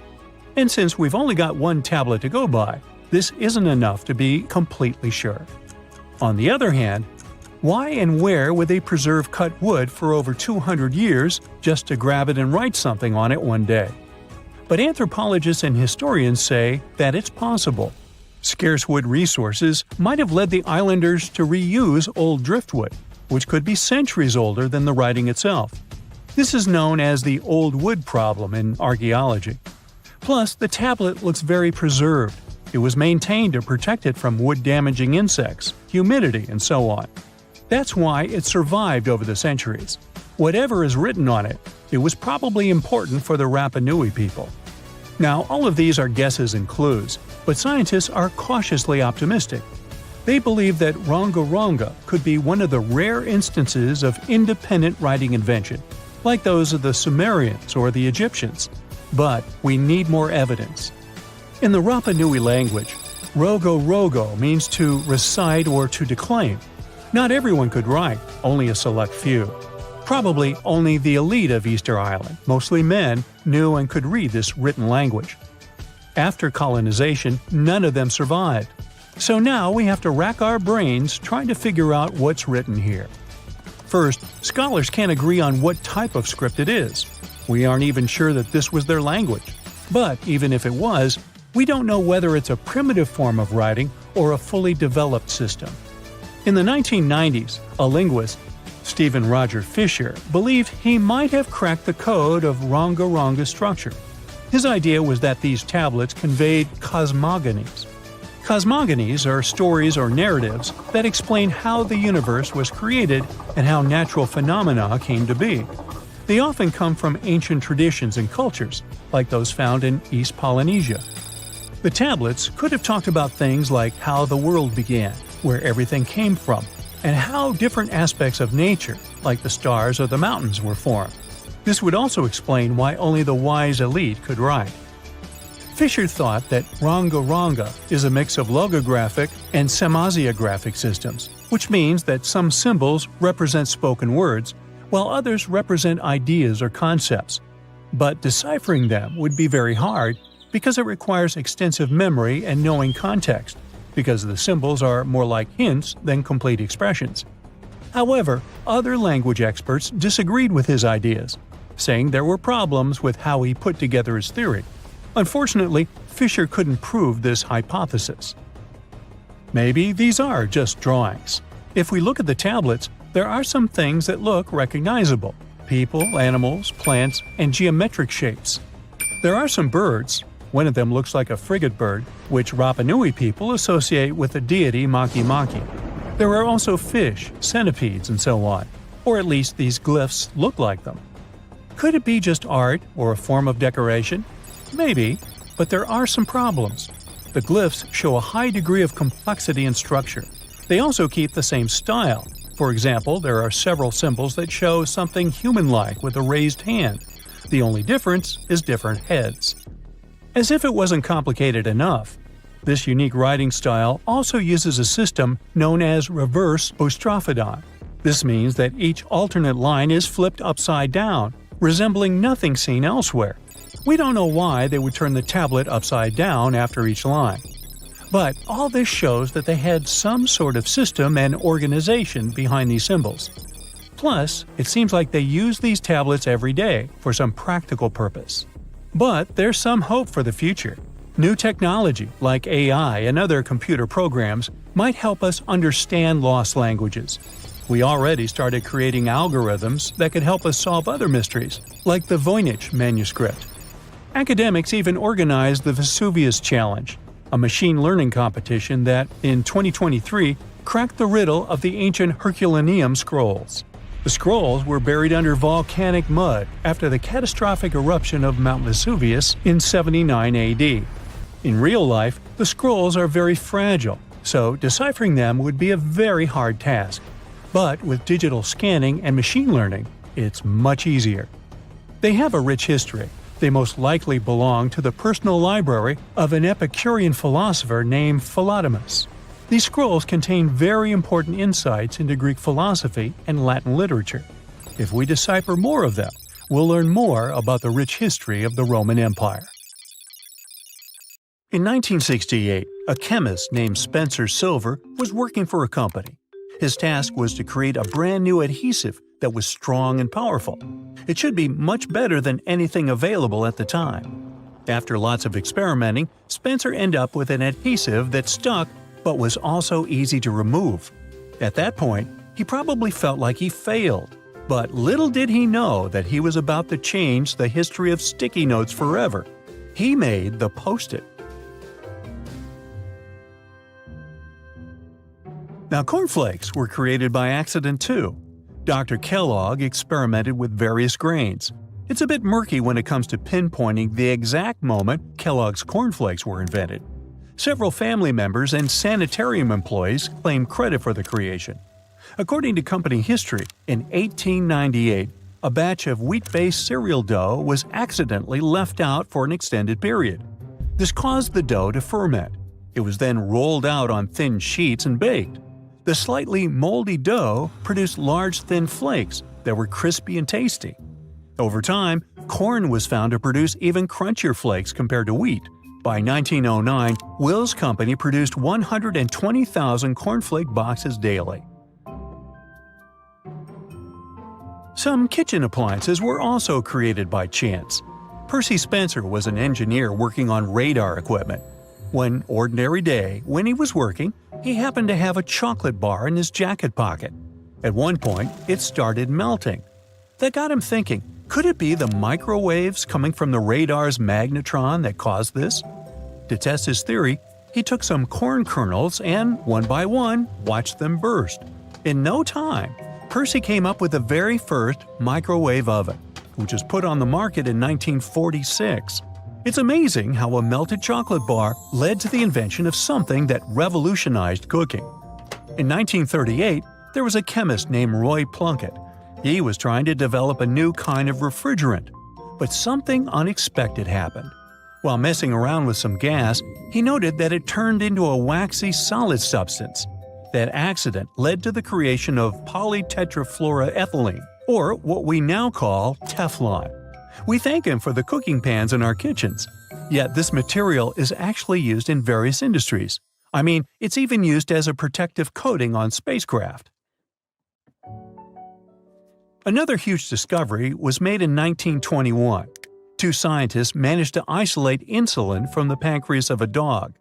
This marked a turning point in the treatment of diabetes. This issue had been around for a very long time, over 3,000 years. The earliest record we have is in a papyrus manuscript from 1500 BCE. Now, let's go back to insulin and the pancreas. In the 19th century, there was an experiment to remove the entire pancreas from a dog. Such dogs develop severe diabetes, just like humans. This was a surprise, because at the time, scientists thought the pancreas didn't have much to do with diabetes. Meanwhile, the world's first antibiotic also came about by pure accident. In 1928, bacteriologist Alexander Fleming returned from a vacation. He realized he forgot to clean one of the dishes he used in the lab. He found mold growing on that forgotten dish. It turned out that the mold had unintentionally contaminated the dish. When the scientist looked closer, he noticed that the area surrounding the mold was completely bacteria-free. He named his finding penicillin, after the fungus species Penicillium notatum. Today, penicillin stands as the world's most commonly used antibiotic. Now, a pharmacist named John Walker was conducting chemical experiments when he accidentally scraped a coated disc. To his surprise, the stick burst into flames. This sparked an idea in Walker, and in 1827, he began selling friction matches at his pharmacy. Walker's matches were cardboard sticks coated in potassium chlorate and antimony sulfide. They would ignite when struck against sandpaper. Walker's invention quickly gained popularity, but he made an unusual choice. He didn't patent it. Consequently, others copied his design and started selling their versions. In time, they overshadowed his role as the original inventor. Sadly, when he was alive, he didn't receive recognition as the creator of the first friction match. Now, some accidental inventions can be as small as a matchbox, and others can be as large as a ship. In 1982, near Kaş in southern Turkey, a sponge diver stumbled upon something incredible. It was an ancient shipwreck from the late 14th century BCE. He first discovered some objects and described them as metal biscuits with ears. Interestingly, experts later identified those as oxide ingots. This discovery got the archaeologists excited. They sent a team to investigate the wreck site further. Over the next decade, 11 expeditions took place, each lasting a few months. The divers completed over 22,000 dives during this time. They uncovered an extraordinary collection of artifacts from the late Bronze Age. The ship itself was about 33 feet long. The ship's most likely route was from Cyprus or Syria to Greece. Its mission was to deliver goods. Among the cargo, there were tons of copper and ingots, as well as gold and silver jewelry, tools, and various edible goods. Today, you can see the incredible artifacts from the shipwreck in the Bodrum Museum of Underwater Archaeology. They've even reconstructed the ship. In 2017, something unusual happened in Portugal. A man discovered presumably the biggest sauropod dinosaur skeleton in all of Europe. He was working on some construction in his backyard. Then he stumbled upon fragments of fossilized bones. A team of researchers got to work. It was rare to find such well-preserved bones of massive dinosaurs. They even found all the ribs still in their original anatomical positions. This dino was part of a species that roamed the Earth around 100 million years ago. There might be more parts of the dinosaur skeleton nearby. This means experts have to continue digging. Speaking of people who discover incredible stuff in their backyards, we should look at Derinkuyu. This place is in Turkey, Cappadocia. This place is known for its striking fairy chimneys and colorful hills. There's also a hidden city that remained concealed for centuries. This underground structure extends more than 279 feet below the surface. It boasts an intricate labyrinth of 18 levels of tunnels. It's the most extensively excavated subterranean city in the world. Its history is very rich, too. It changed hands from the Persians to the Byzantines. The city was a sanctuary for up to 20,000 people, providing shelter for extended periods. This astonishing discovery didn't happen until 1963. A local resident stumbled upon the place while searching for his lost chickens. When he renovated his house, his chickens kept vanishing in a newly formed gap. After a thorough look and some digging, the man uncovered a hidden tunnel. This was just the beginning. More than 600 similar entrances were discovered later. The Hittites were often credited with the construction of the oldest levels. Now it's believed that the Phrygians, skilled architects of the Iron Age, played a significant role in expanding the underground city. Lastly, there's a natural medication called quinine, which comes from the cicona tree's bark. People have been using it to fight off malaria since the 1600s. A legend says that an indigenous man might have started using it even earlier.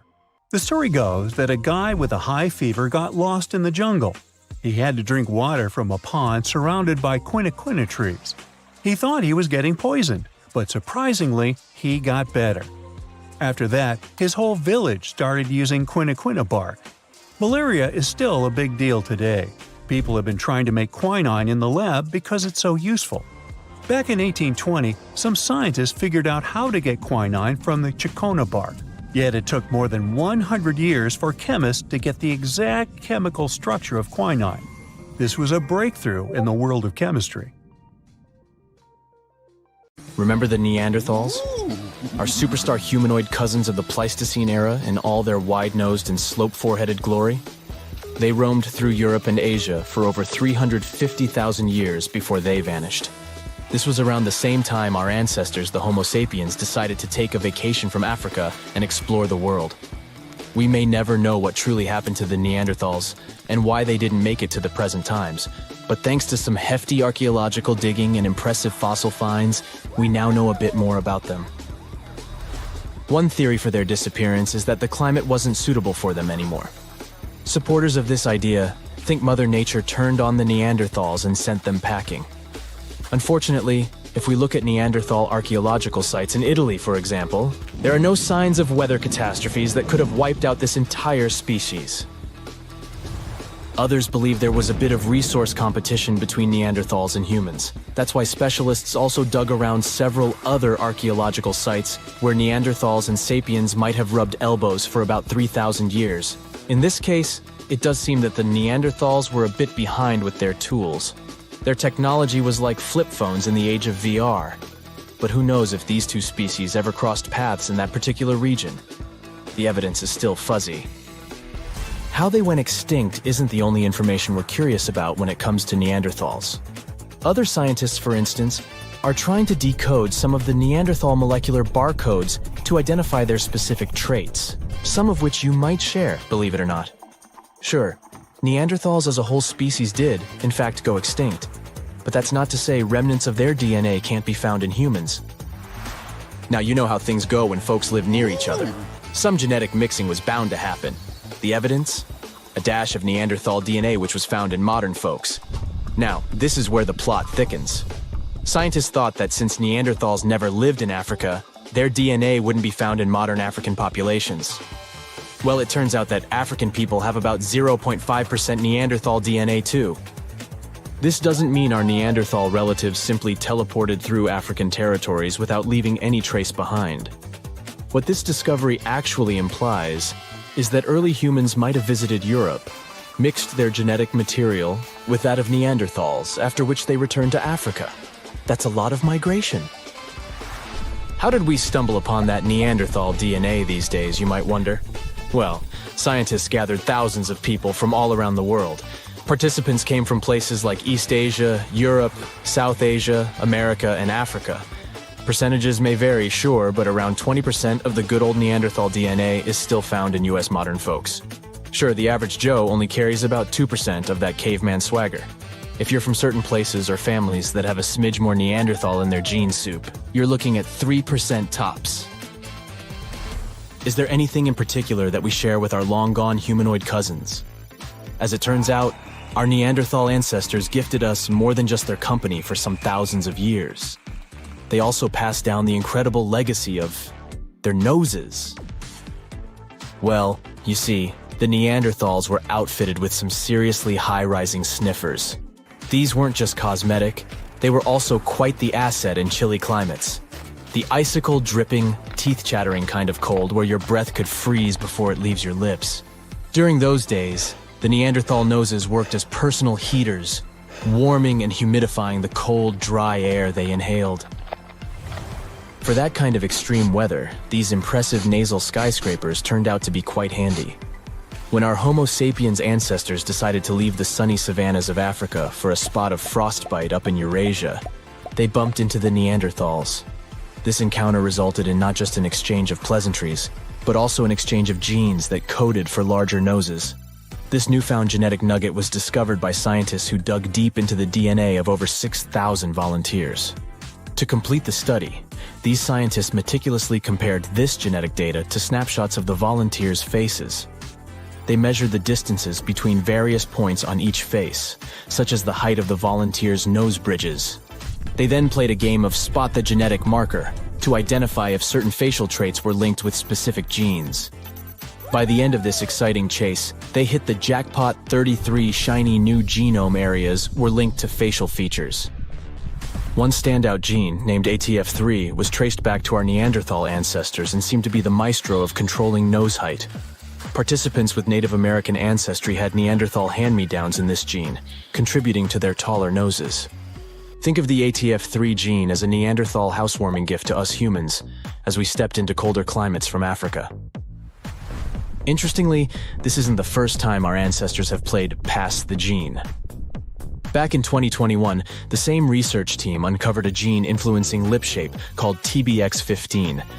This gene was a little love note from the Denisovans, another set of our ancient relatives, who lived in Asia and went extinct around 30,000 years ago. Another part of the scientific community believes our Neanderthal buddies had this weird genetic feature when it came to their brains. Is that why they didn't make it? Through this theory, it was suggested that US humans might owe our brainy edge to a quirky gene mutation. This mutation gave our neocortex, that's the smarty pants part of the brain, a little population boom in the neuron department. This amazing gene of ours isn't all that different from the Neanderthal version. It's just one amino acid off, just like ordering a coffee with one sugar instead of none. This tiny tweak is found in virtually all modern humans. Meanwhile, our extinct relatives, the Neanderthals, Denisovans, and other primate pals, all missed the mutation memo, at least according to the study. Now, let's not get ahead of ourselves. Just because we have more neurons doesn't necessarily mean we're geniuses by comparison. But these results do suggest that we might have rewired the brain in a way that gave us a cognitive leg up. Also, it's not all about this lone amino acid difference. It's just a piece of the puzzle. Scientists have previously found a whopping 96 differences between our DNA and that of Neanderthals that could have potentially affected our different outcomes as species. Studying Neanderthal DNA also gave us some insight into their relationships. In fact, we now have some solid evidence of what a Neanderthal family looked like, and surprisingly, it's not really that different from ours. For this study, researchers gathered information from a Neanderthal archaeological site located in Asia. They discovered that one particular family included a doting Neanderthal dad, his teen daughter, and a sprightly young lad who was possibly their nephew or cousin. Part of the group was also an older female relative, maybe an aunt or granny. Now, our young damsel would eventually pack her bags, wave a teary goodbye, and leave her papa's home when she found Mr. Right. Had she been a boy like her young cousin, she would have been a happy homebody. But worry not, she wasn't stepping into a world of strangers. Her new community likely had some familiar, friendly faces. But how were scientists able to predict the ending of this story? By browsing through their gene pool, researchers were able to figure out that the Neanderthal social structure was patrilical. What this means is that most female Neanderthals left their homes when choosing a partner and started a new life with another family. The same research shows that our cave-dwelling clans likely weren't living in isolation either. Families living close by were probably visiting the same rock sampling areas to make their stone tools, the equivalent of a neighborhood hardware store. And when they weren't tooling around, they were busy hunting delicious meals like ibex, horses, bison, and other wandering critters. Scientists, however, were careful to add that this ancient family portrait might not represent the full spectrum of Neanderthal social life. They've kindly asked future archaeologists to get more Neanderthal DNAs on the Ancestry websites. Hey, did you hear about the Philae spacecraft and its wild ride on a comet called 67P back in 2014? It was supposed to have a smooth landing, but things went haywire when parts of the device failed to fire and Philae bounced off the surface like a rubber ball. It was like a scene out of a cartoon. Luckily, Philae managed to send signals back to Earth, confirming it was still working, but no one knew where it ended up. It was a mystery for almost 2 years, until new images from a nearby probe revealed Philae's awkward position, lying on its side with its spider-like legs in the air, wedged in a shadowed crack on 67P. And it gets even better. Philae's data suggested it had made a brief second touchdown that lasted only 2 minutes, and scientists had no idea where it happened. It was like a game of cosmic hide-and-seek. Yoo-hoo! One planetary scientist from the European Space Agency said that Philae left them with, quote, one final mystery waiting to be solved, end quote. The good news is that scientists were able to uncover Philae's second touchdown site and learn more about the surface of 67P. It turns out that when Philae bashed into the surface, it scraped away a layer of dust and debris about 10 inches deep on the surface of the comet, revealing its icy interior. The ice was so bright that the team could see it even in images taken almost 2 years after Philae's crash. It was like uncovering a secret treasure hidden deep in the comet's belly. And there's more. The timing of the crash allowed scientists to calculate how soft 67P's interior was.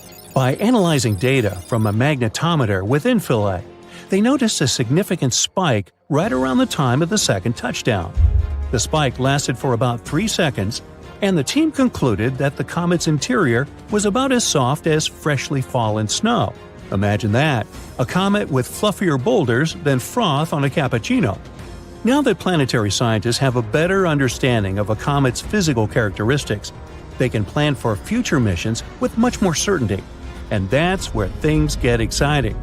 The hope for a future project named Ambition would be to return, for the first time, a cryogenically stored sample from a comet's interior to Earth. Philae Lander may not have had the smoothest landing, but it sure gave us some wild and wacky cosmic adventures. When it comes to comets, probably the star of the show, wink wink, in the comet world is Halley's Comet. As a periodic comet, it visits Earth every 75 years or so, which means that you have a chance to see it twice in your lifetime. The last time it came by was in 1986, and it won't return until 2061. The comet was named after the English astronomer Edmund Halley, who realized that 3 comets seen in 1531, 1607, and 1682 were the same comet returning again and again. He predicted that the comet would return in 1758, and it was named after him, even though he wasn't alive to see it. Halley's Comet was first seen in 239 BCE, and ancient Asian astronomers, that's a mouthful, recorded its passage in their chronicles. Back then, people believed that comets were omens of great disaster or change. But we know better now. In the 1900s, the writer Mark Twain joked that he came in with Halley's Comet in 1835 and that he expected to go out with it. He passed the day after the comet's closest approach in 1910. Wow. The comet Hale-Bopp also gathered some attention back in 1997. This comet was so bright that people could see it with their naked eye for about a year and a half, especially in the northern hemisphere. In fact, it was 1,000 times brighter than Halley's Comet. Even folks in heavily lighted areas, like Chicago, could catch a glimpse of its blue and white tails. The Hale-Bopp comet was discovered by Alan Hale in New Mexico and Thomas Bopp in Arizona. They were just gazing at the sky and suddenly saw this fuzzy object nearby that wasn't there before. Astronomers were excited about this event too. They used telescopes to study the comet as it approached, and NASA even used the Hubble Space Telescope to get a better peek. Hale-Bopp's nucleus was huge, like 19 to 25 miles across, and there was a lot of dust streaming out from it. Now, speaking of Hale-Bopp, the pop song Bop by the Hanson Brothers was a worldwide hit in that very same year, 1997. Is there a connection? Anyway, 5,000 years ago, another comet swung by our sun and put on a show for civilizations across Eurasia and North Africa. Unfortunately, this mysterious visitor wasn't recorded in any historical accounts, but scientists have a sneaky way of figuring things out. Enter Comet Atlas, or C2019Y4, which made its debut in 2020. Sadly, Atlas met its end when it broke apart into a shower of icy fragments.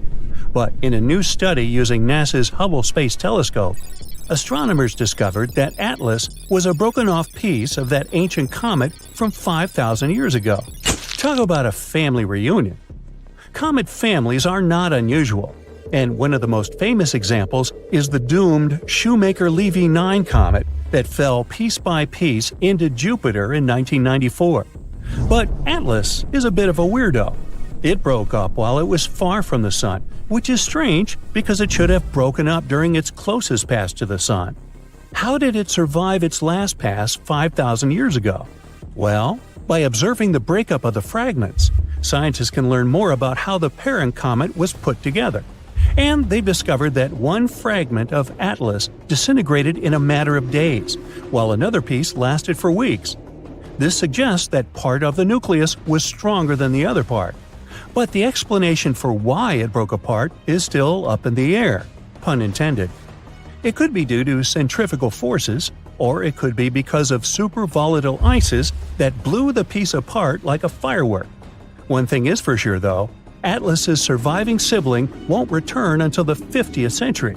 So until then, we'll have to settle for admiring the other beauties of the night sky.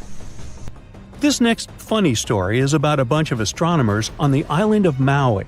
One night, they were just chilling and gazing at the stars with their fancy telescope when they suddenly spotted something weird. It was a comet, but not just any old comet.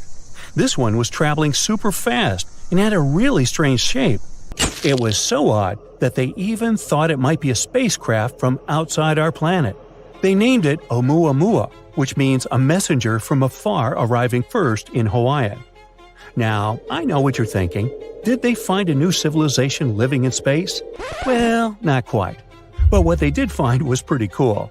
You see, when comets pass through our solar system, they usually speed up as they leave because of the sun's gravity and the dust on their surface. But Oumuamua was too small to have any surface dust, so it didn't have the same glowing halo as other comets. So, what was causing Oumuamua to speed up? One possibility was due to a strange effect, where small bodies like asteroids absorb photons from the sun and re-radiate them in a propulsive plume. But that effect was too small to explain Oumuamua's acceleration. That left three possible explanations: propulsion provided by nitrogen, carbon monoxide, or molecular hydrogen. And guess what? One theory is that Oumuamua was rich in water, which is made up of hydrogen and oxygen. Some believe that before the comet entered our solar system, the water froze into ice in what's known as an amorphous state. This type of ice is porous and dotted with pockets, like my jeans. The theory then goes to say that cosmic radiation caused some of the hydrogen in the water molecules to break away, collecting in the pores like fuel in tiny fuel tanks. When Oumuamua entered the inner solar system, it probably warmed up just enough for the ice to convert to its crystalline state, essentially closing the pockets and forcing the hydrogen out of the comet. This might have provided the propulsive push that could explain the acceleration. If this theory is correct, there are no cosmic neighbors, just some really cool science. Aloha! Whenever you hear about ancient ruins, you almost never picture them being suspended somewhere, or just randomly hanging on the branch of a tree, right? In fact, for most of the ancient artifacts we have exposed in museums all over the world, archaeologists did quite an impressive amount of digging. You see, buildings have this funny way of fading away over time if not properly taken care of. Sometimes we need to reuse some building materials, so an older construction may be sacrificed in the process. Other times houses are abandoned, and once they are exposed to the elements on the surface, like rain or sunlight, they don't really stand a chance. Some just simply crumble away due to good old erosion. So the only way a piece of architecture can survive the test of time is if it's somehow gotten buried deep down. Now, how did they end up buried in the first place? Well, it's quite the comedy of errors. Ancient cities had a habit of gradually raising their ground level like a kid adding toppings to their ice cream sundae.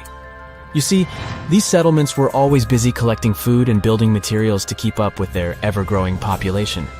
But hey, who has time to deal with waste and rubbish? It wasn't exactly high on their to-do list back in the day.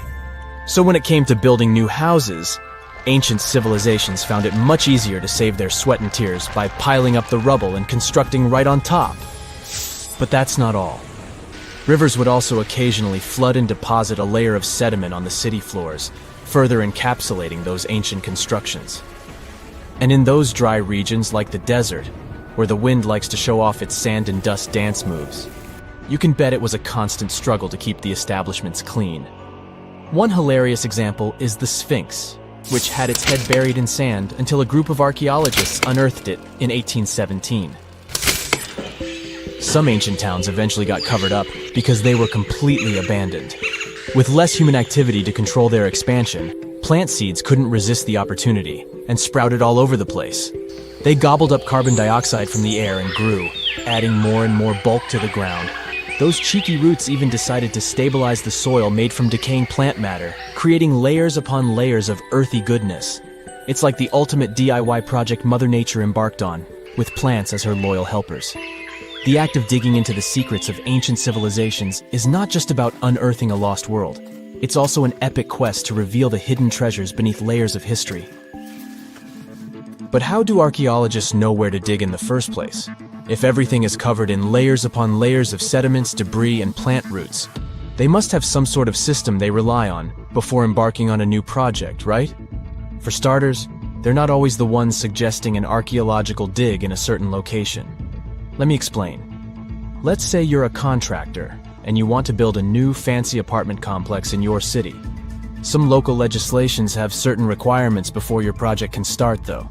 For instance, before anyone starts building on a piece of land, they might need to bring in specialists to check the soil. These clever folks can be archaeologists, geologists, or paleontologists, and they need to keep an eye on things during development. If any artifacts or ecofacts, fancy word for organic remnants, are discovered, these experts swoop in to excavate and study them. But what about sites that have nothing to do with bulldozers and yellow hats? Archaeologists have more than one trick up their sleeves when it comes to locating ancient hotspots.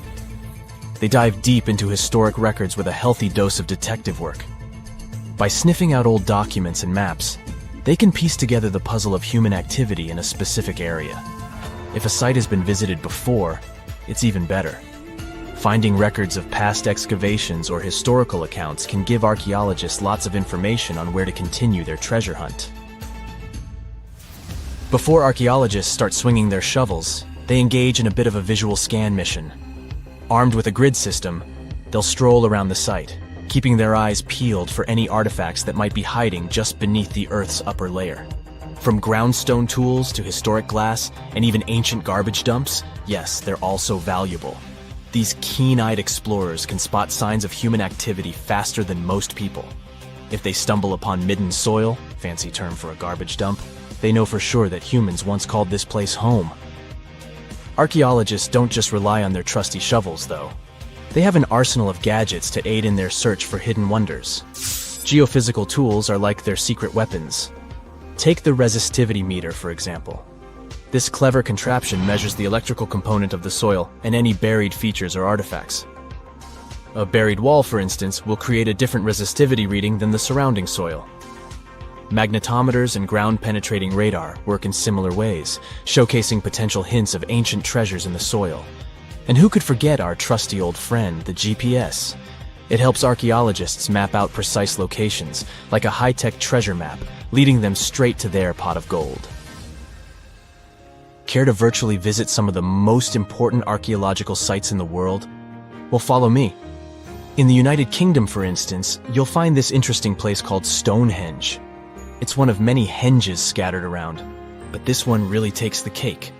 Picture this: massive ancient stones standing tall and proud, arranged in a funky outer ring and an inner horseshoe, with some smaller stones thrown in for good measure. And guess what? These amazing stones have been around for over 5,000 years. Talk about a serious case of rock-solid longevity. Now, here's where it gets interesting. According to local folklore, the legendary wizard Merlin whipped out his magic wand and poof! He teleported these massive stones all the way from Ireland. Apparently some giants had assembled them there, but Merlin decided they would look much better at their new location. Others think it's just the ruined remains of an old Roman spiritual edifice.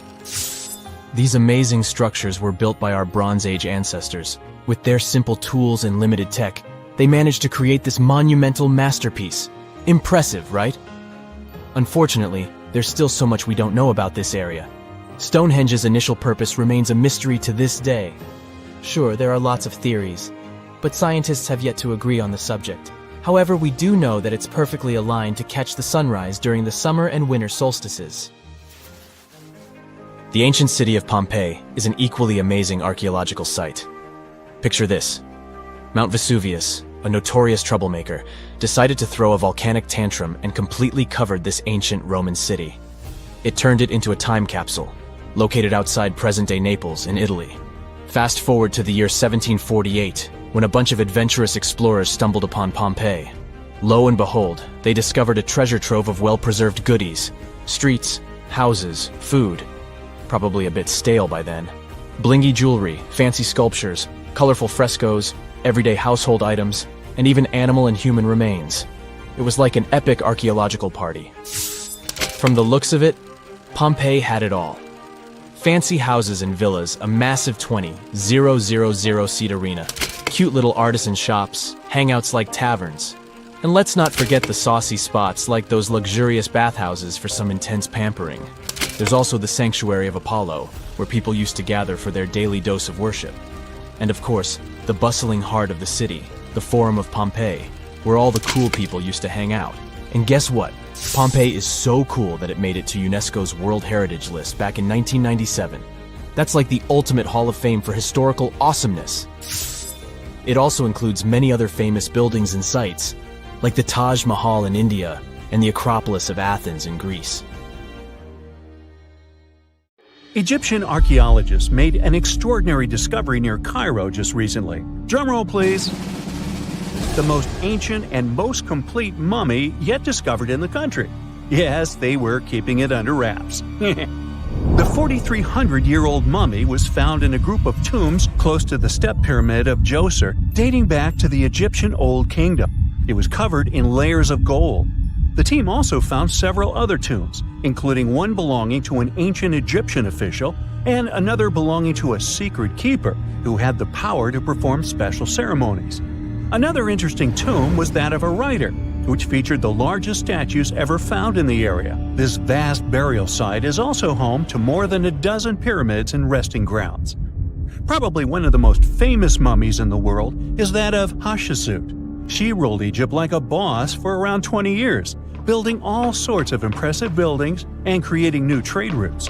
But when archaeologist Howard Carter found her tomb in the Valley of the Kings, her sarcophagus was empty.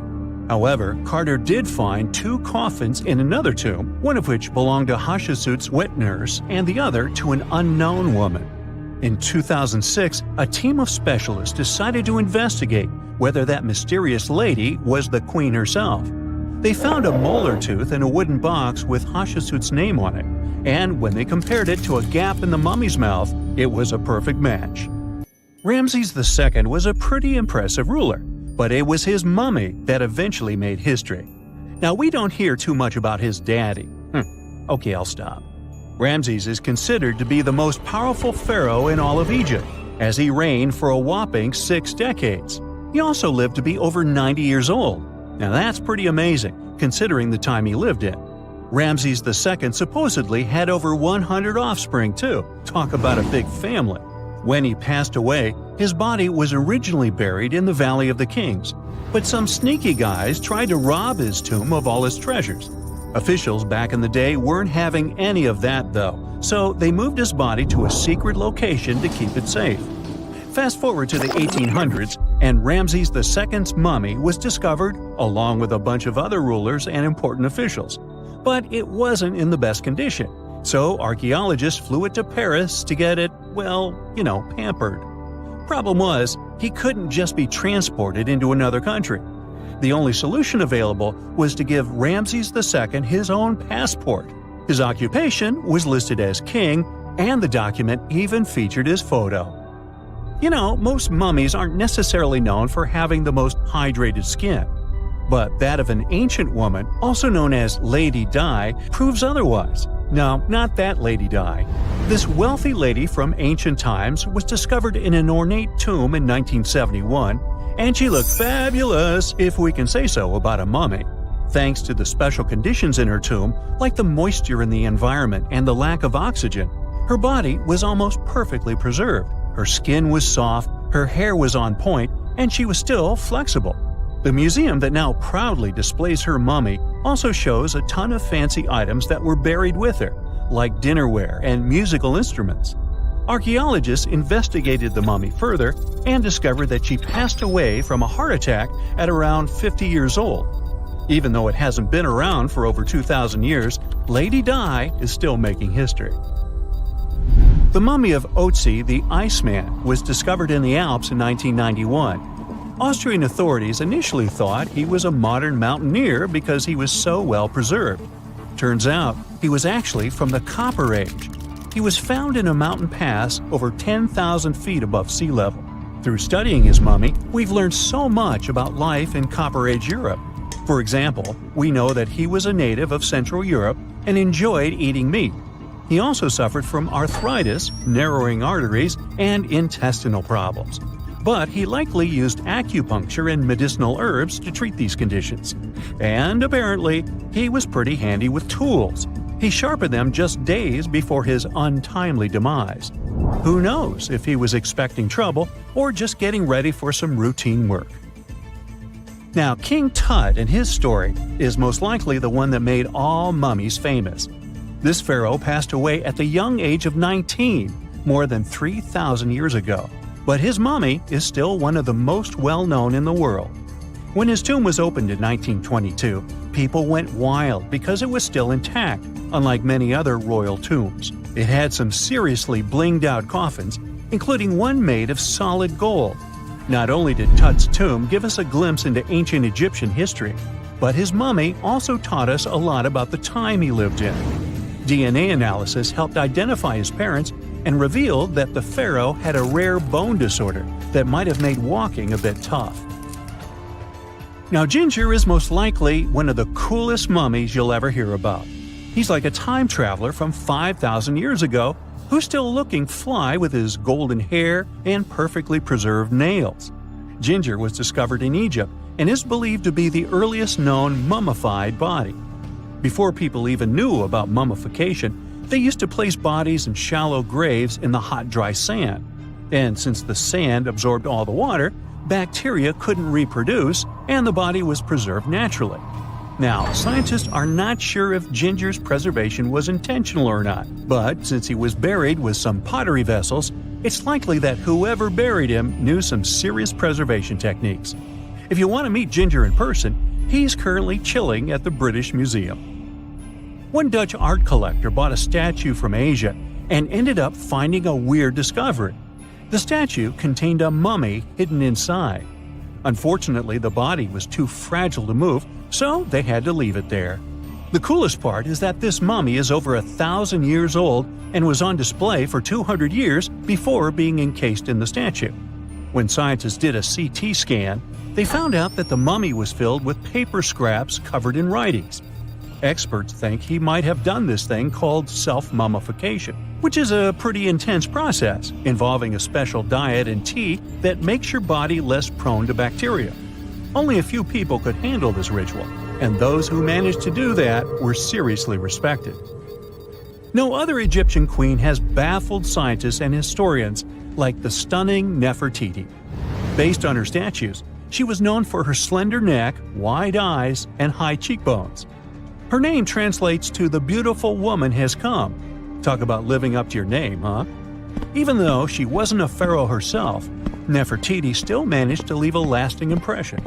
Written records suggest that, as a wife and queen, she held an incredibly influential role. Because of her power, she was indeed admired, but she also managed to make quite a lot of enemies throughout her life. She was also related to King Tut, but not biologically.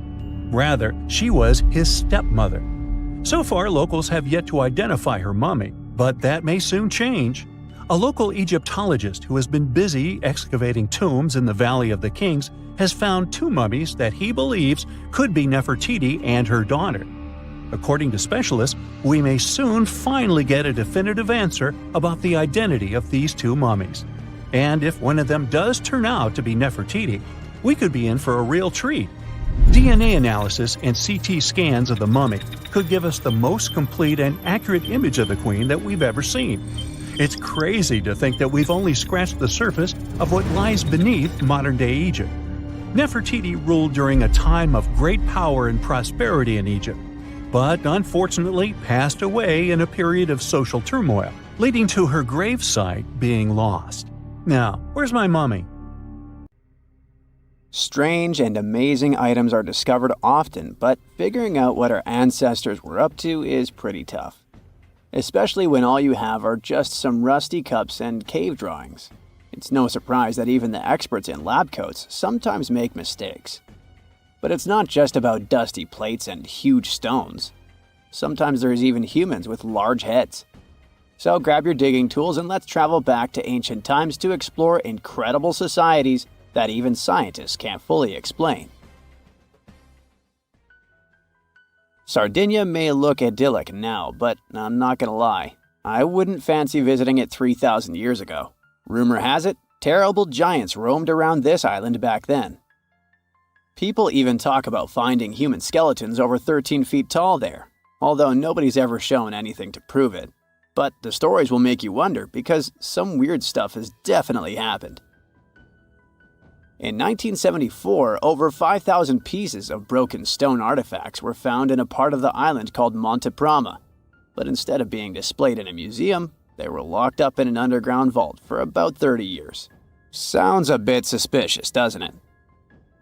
When they were finally displaced in 2005, scientists put the pieces together to find statues of 38 giant men standing 8 feet tall.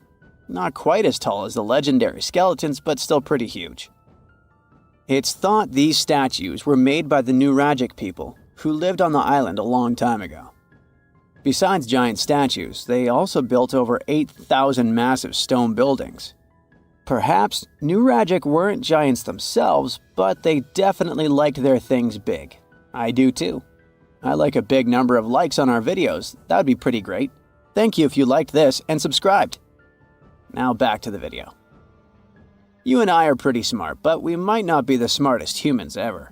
Actually, we might not even be the smartest species. Since 1913, some skull fossils found in South Africa have hinted at a possibly smarter contender called Boskop man. This human-like species might have lived as recently as 10,000 years ago. Their skull suggests they had really big heads, which means their brains could have been 30% bigger than ours. Wow! Their average IQ could have been around 149, making them among the smartest 0.05% of people today. But if a Boskop brainiac was so much smarter, why are they not around and we are? Well, bigger isn't always better, you know. Our brains are a lot bigger than our ape relatives, mainly in the prefrontal cortex. This part helps with high-level tasks like making decisions, remembering things short-term, and being aware of ourselves. The parts of the brain that handle our senses and movements haven't really grown much. So, maybe the Boskops spent too much time dwelling on the past rather than doing practical things like hunting. But this is all just guessing. We really don't know what happened to these clever cousins of ours. Some people even argue that Boskops weren't any different from us, with the only evidence being parts of skulls. The jungle is huge. Did you know the Amazon rainforest is home to about 30% of all the world's plant and animal species? That's impressive. However, the history of one native species, humans, has long puzzled scientists. The mysterious Kasarabe people lived here for hundreds of years and then vanished around 1400 AD. People thought the Amazon only had a few scattered tribes, but recently we discovered big, unusual shapes in the ground called geoglyphs. These might look like simple shallow ditches, but they're actually the remains of a vast civilization that spread over 5,000 square miles and includes about 450 markings, some as wide as 1,300 feet. That's insane! They likely contained ceremonial buildings and could have hosted up to 1 million people as recently as 550 years ago. Thanks to new technology like LiDAR, which uses a safe laser to map the forest without harming it, we can explore deeper. In 2019, some scans showed miles of raised roads and pathways and even pyramids over 70 feet tall. They found 26 separate settlements, 2 of which were at least 250 acres each. Damn, that's like 330 soccer fields. It's not certain what happened to the Kasarabe people. Maybe European conquistadors drove them out. Maybe the most baffling ancient civilization is one we've never actually found a trace of. Yep, I'm talking about Atlantis, the grand city that supposedly sank into the ocean. The first mentions of Atlantis come from the ancient Greek philosopher Plato, who talked about a great city near the Strait of Gibraltar. But for ages, everyone just thought Plato made up Atlantis as a perfect version of his own Athens. So why, about 12,000 years after it supposedly vanished, do we still wonder if it might be real? Well, in the 19th century, U.S. Congressman Ignatius Donnelly wrote a book giving 13 reasons why he thought Atlantis was more than just a myth. Then in 1965, some folks thought they actually found Atlantis when they discovered the Richat structure, a massive 25-mile-wide dome in Mauritania, Africa. It's so big that you can see the whole thing from space. 2 astronauts flying over the Sahara Desert spotted this giant eye staring back at them and thought they'd made the discovery of a lifetime. Unfortunately, there's no solid evidence linking this structure to Atlantis. It's believed to have formed from volcanic activity about 100 million years ago. But it does look suspicious, doesn't it? Still, we're no closer to knowing the truth.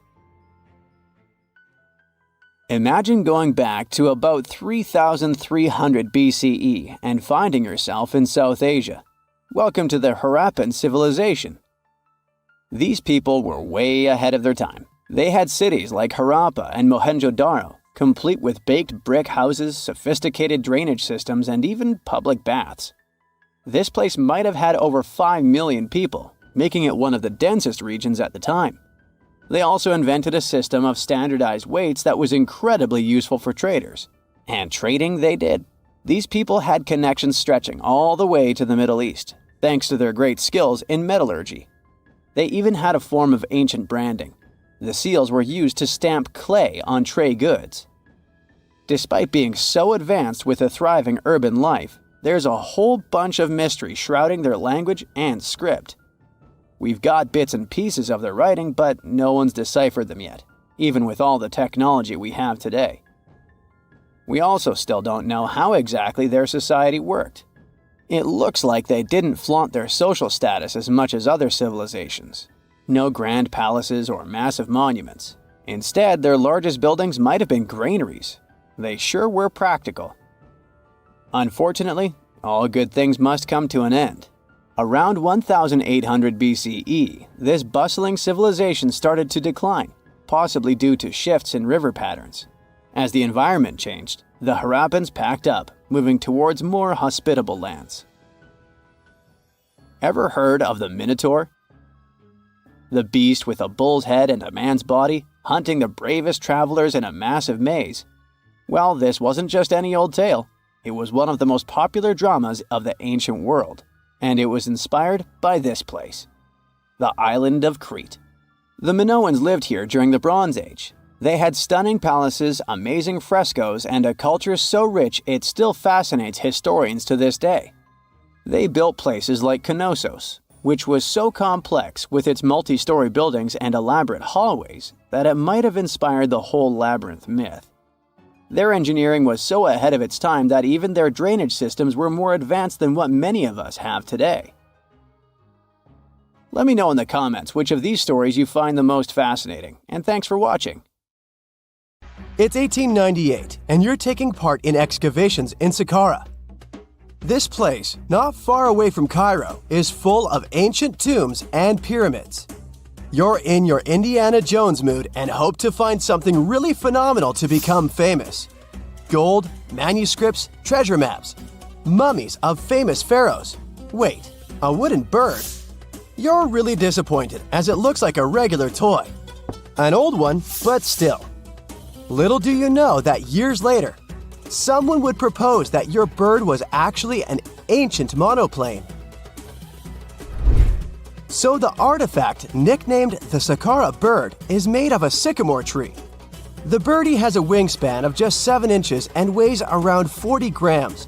A perfect original souvenir from Egypt, I would say. It's over 2,000 years old and looks pretty plain, without any carvings of feathers or other intricate ornaments.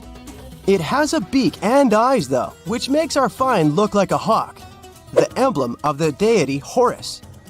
Its tail is rather unusual as it's squared, looks weirdly upright, and it seems like the sunken part of it was the place for a now missing piece.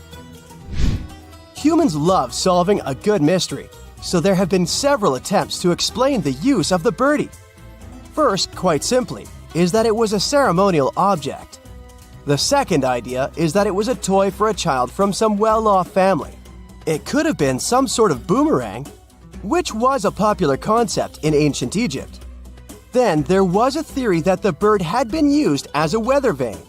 But this one has been debunked as the figure doesn't have any holes or markings, except for the one made at the museum in Cairo to fix the exhibit on a stick.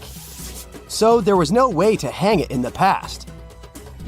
Almost a century after the bird was found, Egyptologist Dr. Khalil Masiha proposed a new theory that it could have been a model of a monoplane.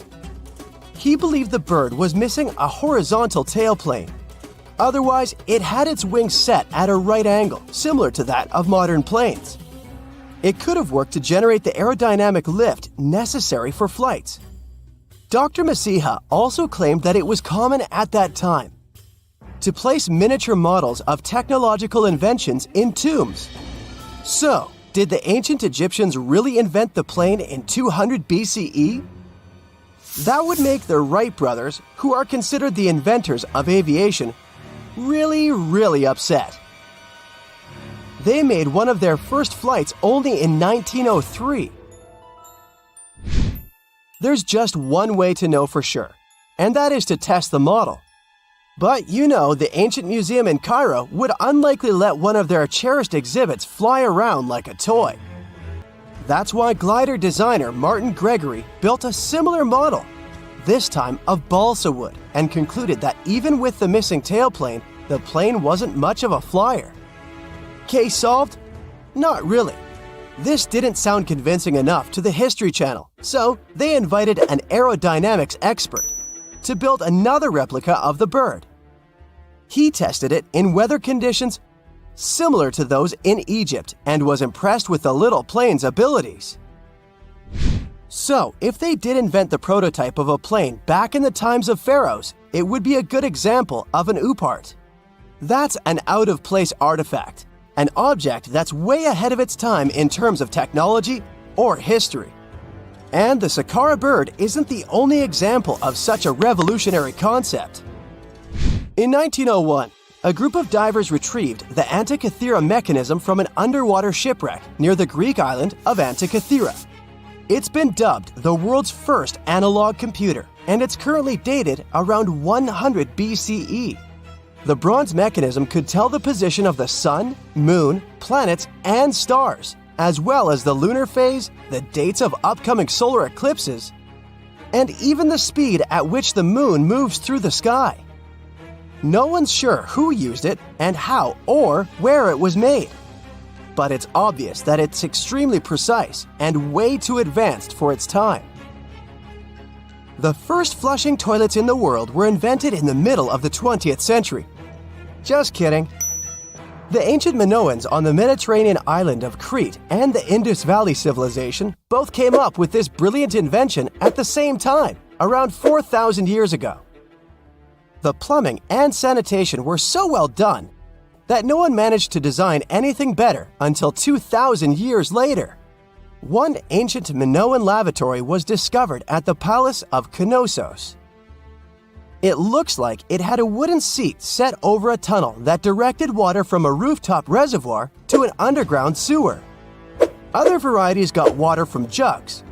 Only the super rich people could afford all this glory. So if you wanted to shop for real estate back then, the flushing toilet would be a telltale sign you were in the rich neighborhood. Automated doors became a cool, seemingly new invention back in 1931. But the technology behind them is actually much older. Think the 1st century CE old. Mathematician and engineer Heron of Alexandria came up with a hydraulic system to open and close temple doors. To bring it into action, you need to light a fire to produce heat. There was a brass pot under the fire, half filled with water. The inventor connected the brass pot to containers that acted as weights. When the fire was burning, the water moved into the containers. They went down and pulled the ropes. It was nothing like a supermarket door that opens in front of you before you even have time to think. Heron's door took hours to open, and there was no way to stop the process. That's why they only opened the doors once a day before people entered the temple, to add some mysticism at the temple during ceremonies. Spooky. Looks like the first ever battery was invented in Baghdad around 2,000 years ago. A German archaeologist found this oval-shaped clay jar in 1938. Scientists are still not sure what purpose it served and who exactly invented it. There is a theory that it was used for electroplating objects with precious metals. When they filled it with a weak acid like vinegar, the battery produced around 1 volt of electricity. Another theory says it was a vessel for sacred scrolls. Would you like to buy contact lenses designed by Leonardo da Vinci himself? In 1508, he invented a glass lens with a funnel on one side. You were supposed to wear it with water inside to improve your vision. Sounds a bit uncomfortable, doesn't it? So, around a century later, French scientist René Descartes decided to improve the idea and make the cornea contact the future lenses. Contacts because they contact your eyes, get it? The glass tube with liquid did help improve vision, but blinking was sadly impossible. 2.5 centuries later, new technologies in the glass industry let scientists design contacts that would fit in the eye and even let the wearer blink. Thanks, guys! Still, those lenses were made of heavy blown glass and didn't let the eye breathe. About 50 years later, contacts became plastic, lightweight, unbreakable, and scratch-resistant, but still covering the entire eye. And then, in 1948, an English optical technician accidentally sanded down a plastic lens and figured out they'd still be in place even if they covered only the cornea. Imagine you're living in 19th century London and need to send a message to New York. It would have taken about 10 days to get there by ship. So when delivery time went from days to hours in 1858, it was a true sensation. The first message was sent by Queen Victoria herself. It was all made possible thanks to the transatlantic telegraph cable, running under the ocean. Sadly, the new cool invention only lasted a few weeks. It took years to bring it back to life. Ever since Plato wrote about the allegory of Atlantis, humanity has been fascinated with the possibility of the discovery of a thriving underwater civilization. Fancy joining me on a trip to a few historic underwater sites? Let's see what we can find out about ancient civilizations. The first one on our list is what is being called the underwater Stonehenge. Scientists have recently discovered a mysterious pile of cairns that stretch for miles under the shimmering waters of Lake Constance at the borders of Switzerland, Germany, and Austria. Archaeologists began to explore the site back in 2015, and they haven't been able to understand yet what it was actually used for. What they do know is that there is a 12-mile line of 170 human-made stone cairns under Lake Constance. Scientists say this was most likely the result of a combined work of several villages. The cairn site was probably used for some collective purpose. The formations are huge. Some of them are several dozen feet wide. The most amazing discovery so far is that the site dates back to around 5,500 years ago. Now, what were we humans doing back then? We were living in the prime years of the so-called Stone Age. We were beginning to make artifacts from stone and use them to hunt and eat. Can you imagine what a knife and fork might have looked like back in those days? It's no coincidence that scientists call this site the underwater Stonehenge, though. Both sites are believed to have been built around the same period of time. You see, Stonehenge dates back to around 3100 BCE. Both sites carry the distinct characteristic of stone monuments built in a circle.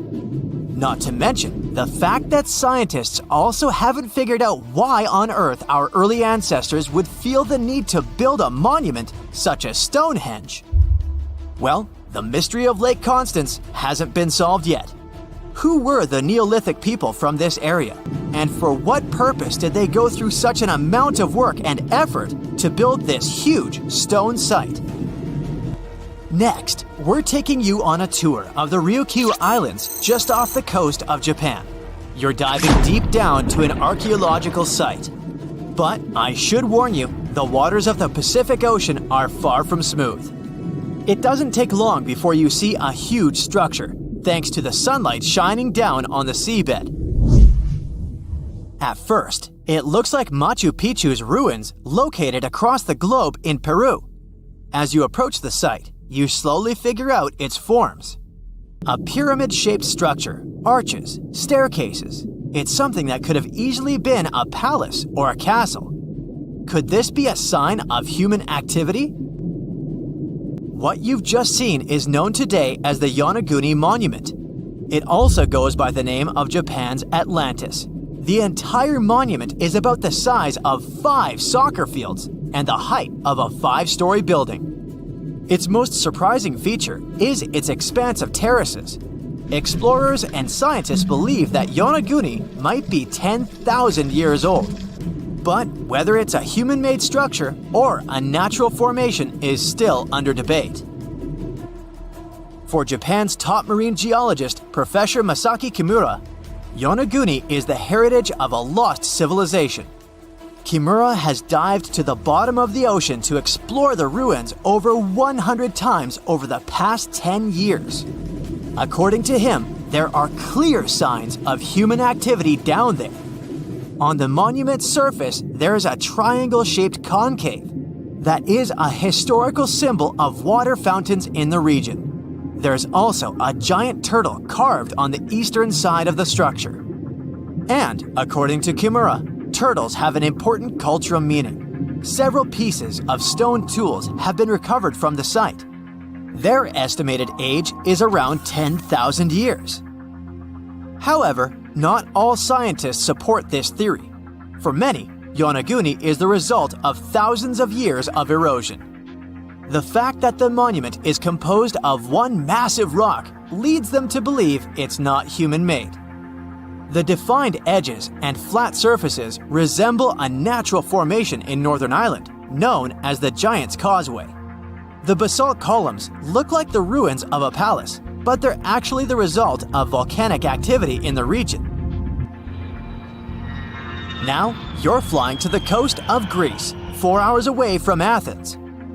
More specifically, you're in the Peloponnese Peninsula. You dust off an old snorkel and head for a free dive on a bright sunny day. Sometime into the dive, you start noticing patterns on a seabed. 13 feet below the surface, outlines of familiar objects start to appear, one by one. As you continue swimming, what looks like the outline of an entire city emerges in front of your eyes. Are you wondering how water could have taken the whole city? Rocks are perfectly aligned into what appears to be the foundation of a building. This is Pavlopetri, an ancient city you've probably heard about for the first time. It was discovered by Nicholas Fleming, a British oceanographer, when he was on vacation in Greece. He had heard rumors about Pavlopetri's existence and indeed found several artifacts on the seafloor. He went back to the area a year later with the team. They found a site filled with pots, storage vessels, and tools. A kernstone, for instance, is a tool used for grinding grains and turning them into flour. Multiple amphoras indicate that this settlement dates back to the Bronze Age, 5,500 years ago, when people started living in towns. The settlement is believed to have existed for over 2,400 years. Today, Pavlopetri is considered the oldest submerged town ever discovered, and what's impressive is that it wasn't a simple village. It was a vibrant port city with stone buildings, a marketplace, streets, and even squares. The next stop on our voyage is one of today's most famous underwater cities that has been turned into an archaeological park. The city of Port Royal in Jamaica exists only below the surface, but in 1692 it was one of the wealthiest cities in the Western Hemisphere. Port Royal was the center of the British Empire at the time and an important trade city that attracted people from all over the region. It was also home to real-life pirates of the Caribbean. On the morning of June 7, 1692, the people of Port Royal met a different fate than they had probably expected. The city woke up shaking. People were thrown out of their beds by the power of a massive earthquake, ranking 7.5 on a Richter scale. One survivor said he had seen Earth opening up and swallowing the whole town. What he said could be true, as the city was mainly built on sand. The ground swallowed buildings, roads, you name it. Geysers erupted, and finally, waves as big as 10-story buildings hit the city. About 33 acres of the city disappeared under the water. Amazingly, most of its 17th century remains are still in good condition under 40 feet of water. Archaeologists have found taverns, storage rooms, kitchens, and recreational buildings used for diverse purposes. You can also see a grand lion statue, a submerged bridge, and many picturesque arches. Of course, I saved the best for last: India. Just off its coast lies another sunken marvel. A site known as the Lost City of Cambay is located in the Gulf with a similar name. It remained undiscovered until 2001, when the National Institute of Ocean Technology made a routine water assessment. With the help of sonar technology, which sends a wave sound to the bottom of the sea, they found something far beneath the surface. Images showed well-defined geometric shapes spread along a 5-mile stretch. The remains date to more than 9,500 years ago, meaning this civilization was lost at around the end of the Ice Age. Debris recovered from the site included construction material, pottery, beads, sculptures, and even bones. Scientists argue whether these artifacts are indeed from the site, but if they truly are, then the lost city of Cambay might be the oldest civilization in the world. Meet Costello. He's a Brazilian reef octopus. But Costello isn't a regular octopus. While watching him, scientists began to suspect that he might be experiencing nightmares. When he was sleeping, he was changing colors, making some wild movements, expelling water, and even releasing ink. They decided to study Costello for a while. His behavior during sleep resembled stress and fear. The study showed that he might see vivid dreams, which are, at times, spooky. Well, as just one octopus, these cute underwater creatures are known for their intelligence and sometimes human-like behavior, so it's entirely possible that they see dreams just like we do. In Costello's case, he might be haunted by memories of tough times off the coast of the Florida Keys. Poor Costello has a rough past. He lost a tentacle to a predator before captivity, so maybe that's what he sees in his dreams. If proven true, this discovery could reshape how we perceive intelligence and awareness in both animals and humans. Well, it turns out plants can talk. Well, kind of. Scientists found out that plants actually make ultrasonic clicks when they're stressed. Imagine tomatoes and tobacco plants in a jam. They're making sounds like popping bubble wrap, but way too high for us to hear. These are called ultrasonic signals, and they might be their way of indicating stress. That would mean that plants can communicate with each other, and stressed plants prefer to be drama queens and let everybody know about their troubles. They make around 30 to 50 pops and clicks per hour. Calm and healthy plants don't do nearly as much. And not only do plants talk, but even have their own language. They make different sounds depending on whether the plant is experiencing thirst or is bothered by a snipped stem or something else. Moreover, some of them are so dramatic that they start ringing alarms even before they show signs of dehydration, when they know they're getting close to it. Scientists aren't sure why they do that, though. They believe that it might involve cavitation, a term that means air bubbles dancing in the plant's plumbing. Plants that sing these symphonies include corn, wheat, grapes, and even cacti. That is quite a big discovery in agriculture. We could use it to check if our crops are thirsty and stuff like that. So now we'll be eavesdropping on plants and deciphering their secret language. Okay, time for some universal news. Recent studies are shaking up what we thought we knew about the universe's age. Our findings during the last decades showed that the universe must be around 13.7 billion years old. However, a new study shows that it might be almost twice as old, up to 26.7 billion years. Keep in mind that it's not proven, so for now, the official number stays the same. Scientists were using the time since the Big Bang and studying ancient stars to measure the universe's age. But some stars were playing hard to get, looking older than the universe itself. For example, the ancient star Methuselah, which is estimated to be around 14 billion years old, which would be older than our universe. Also, the James Webb Space Telescope caught galaxies looking super mature just a few 100 million years after the Big Bang. All this poses some hard puzzles for astronomers. But this new hypothesis combines the expanding universe theory with something called the tired light theory. It suggests that light loses energy as it zips across cosmic distances. Combine this with the expanding universe theory, and bam! As the universe expands, the light loses energy, so we simply can't see all the super ancient stars that are very far away from us, which is why we could make a mistake in calculating our universe's age. The new model also pushes back when galaxies started forming. It suggests that those early galaxies spotted by the Webb telescope took way longer to form than we originally thought. This study is a serious shakeup in the scientific community. If we made such a huge mistake in calculations, we'd have to rethink the very fundamental astrophysics principles. That would be a giant leap, and we'd have to make a huge makeover of almost everything. Which is why we need to be very cautious about it. So while scientists test this new theory, we just have to wait for the results. Now, these aren't the only space news. The new AI technology is already being actively used for scientific research. This time, AI is helping us to look for signs of extraterrestrial life. Researchers in SETI created machine learning algorithms that would help us sift through the cosmic noise faster and more efficiently.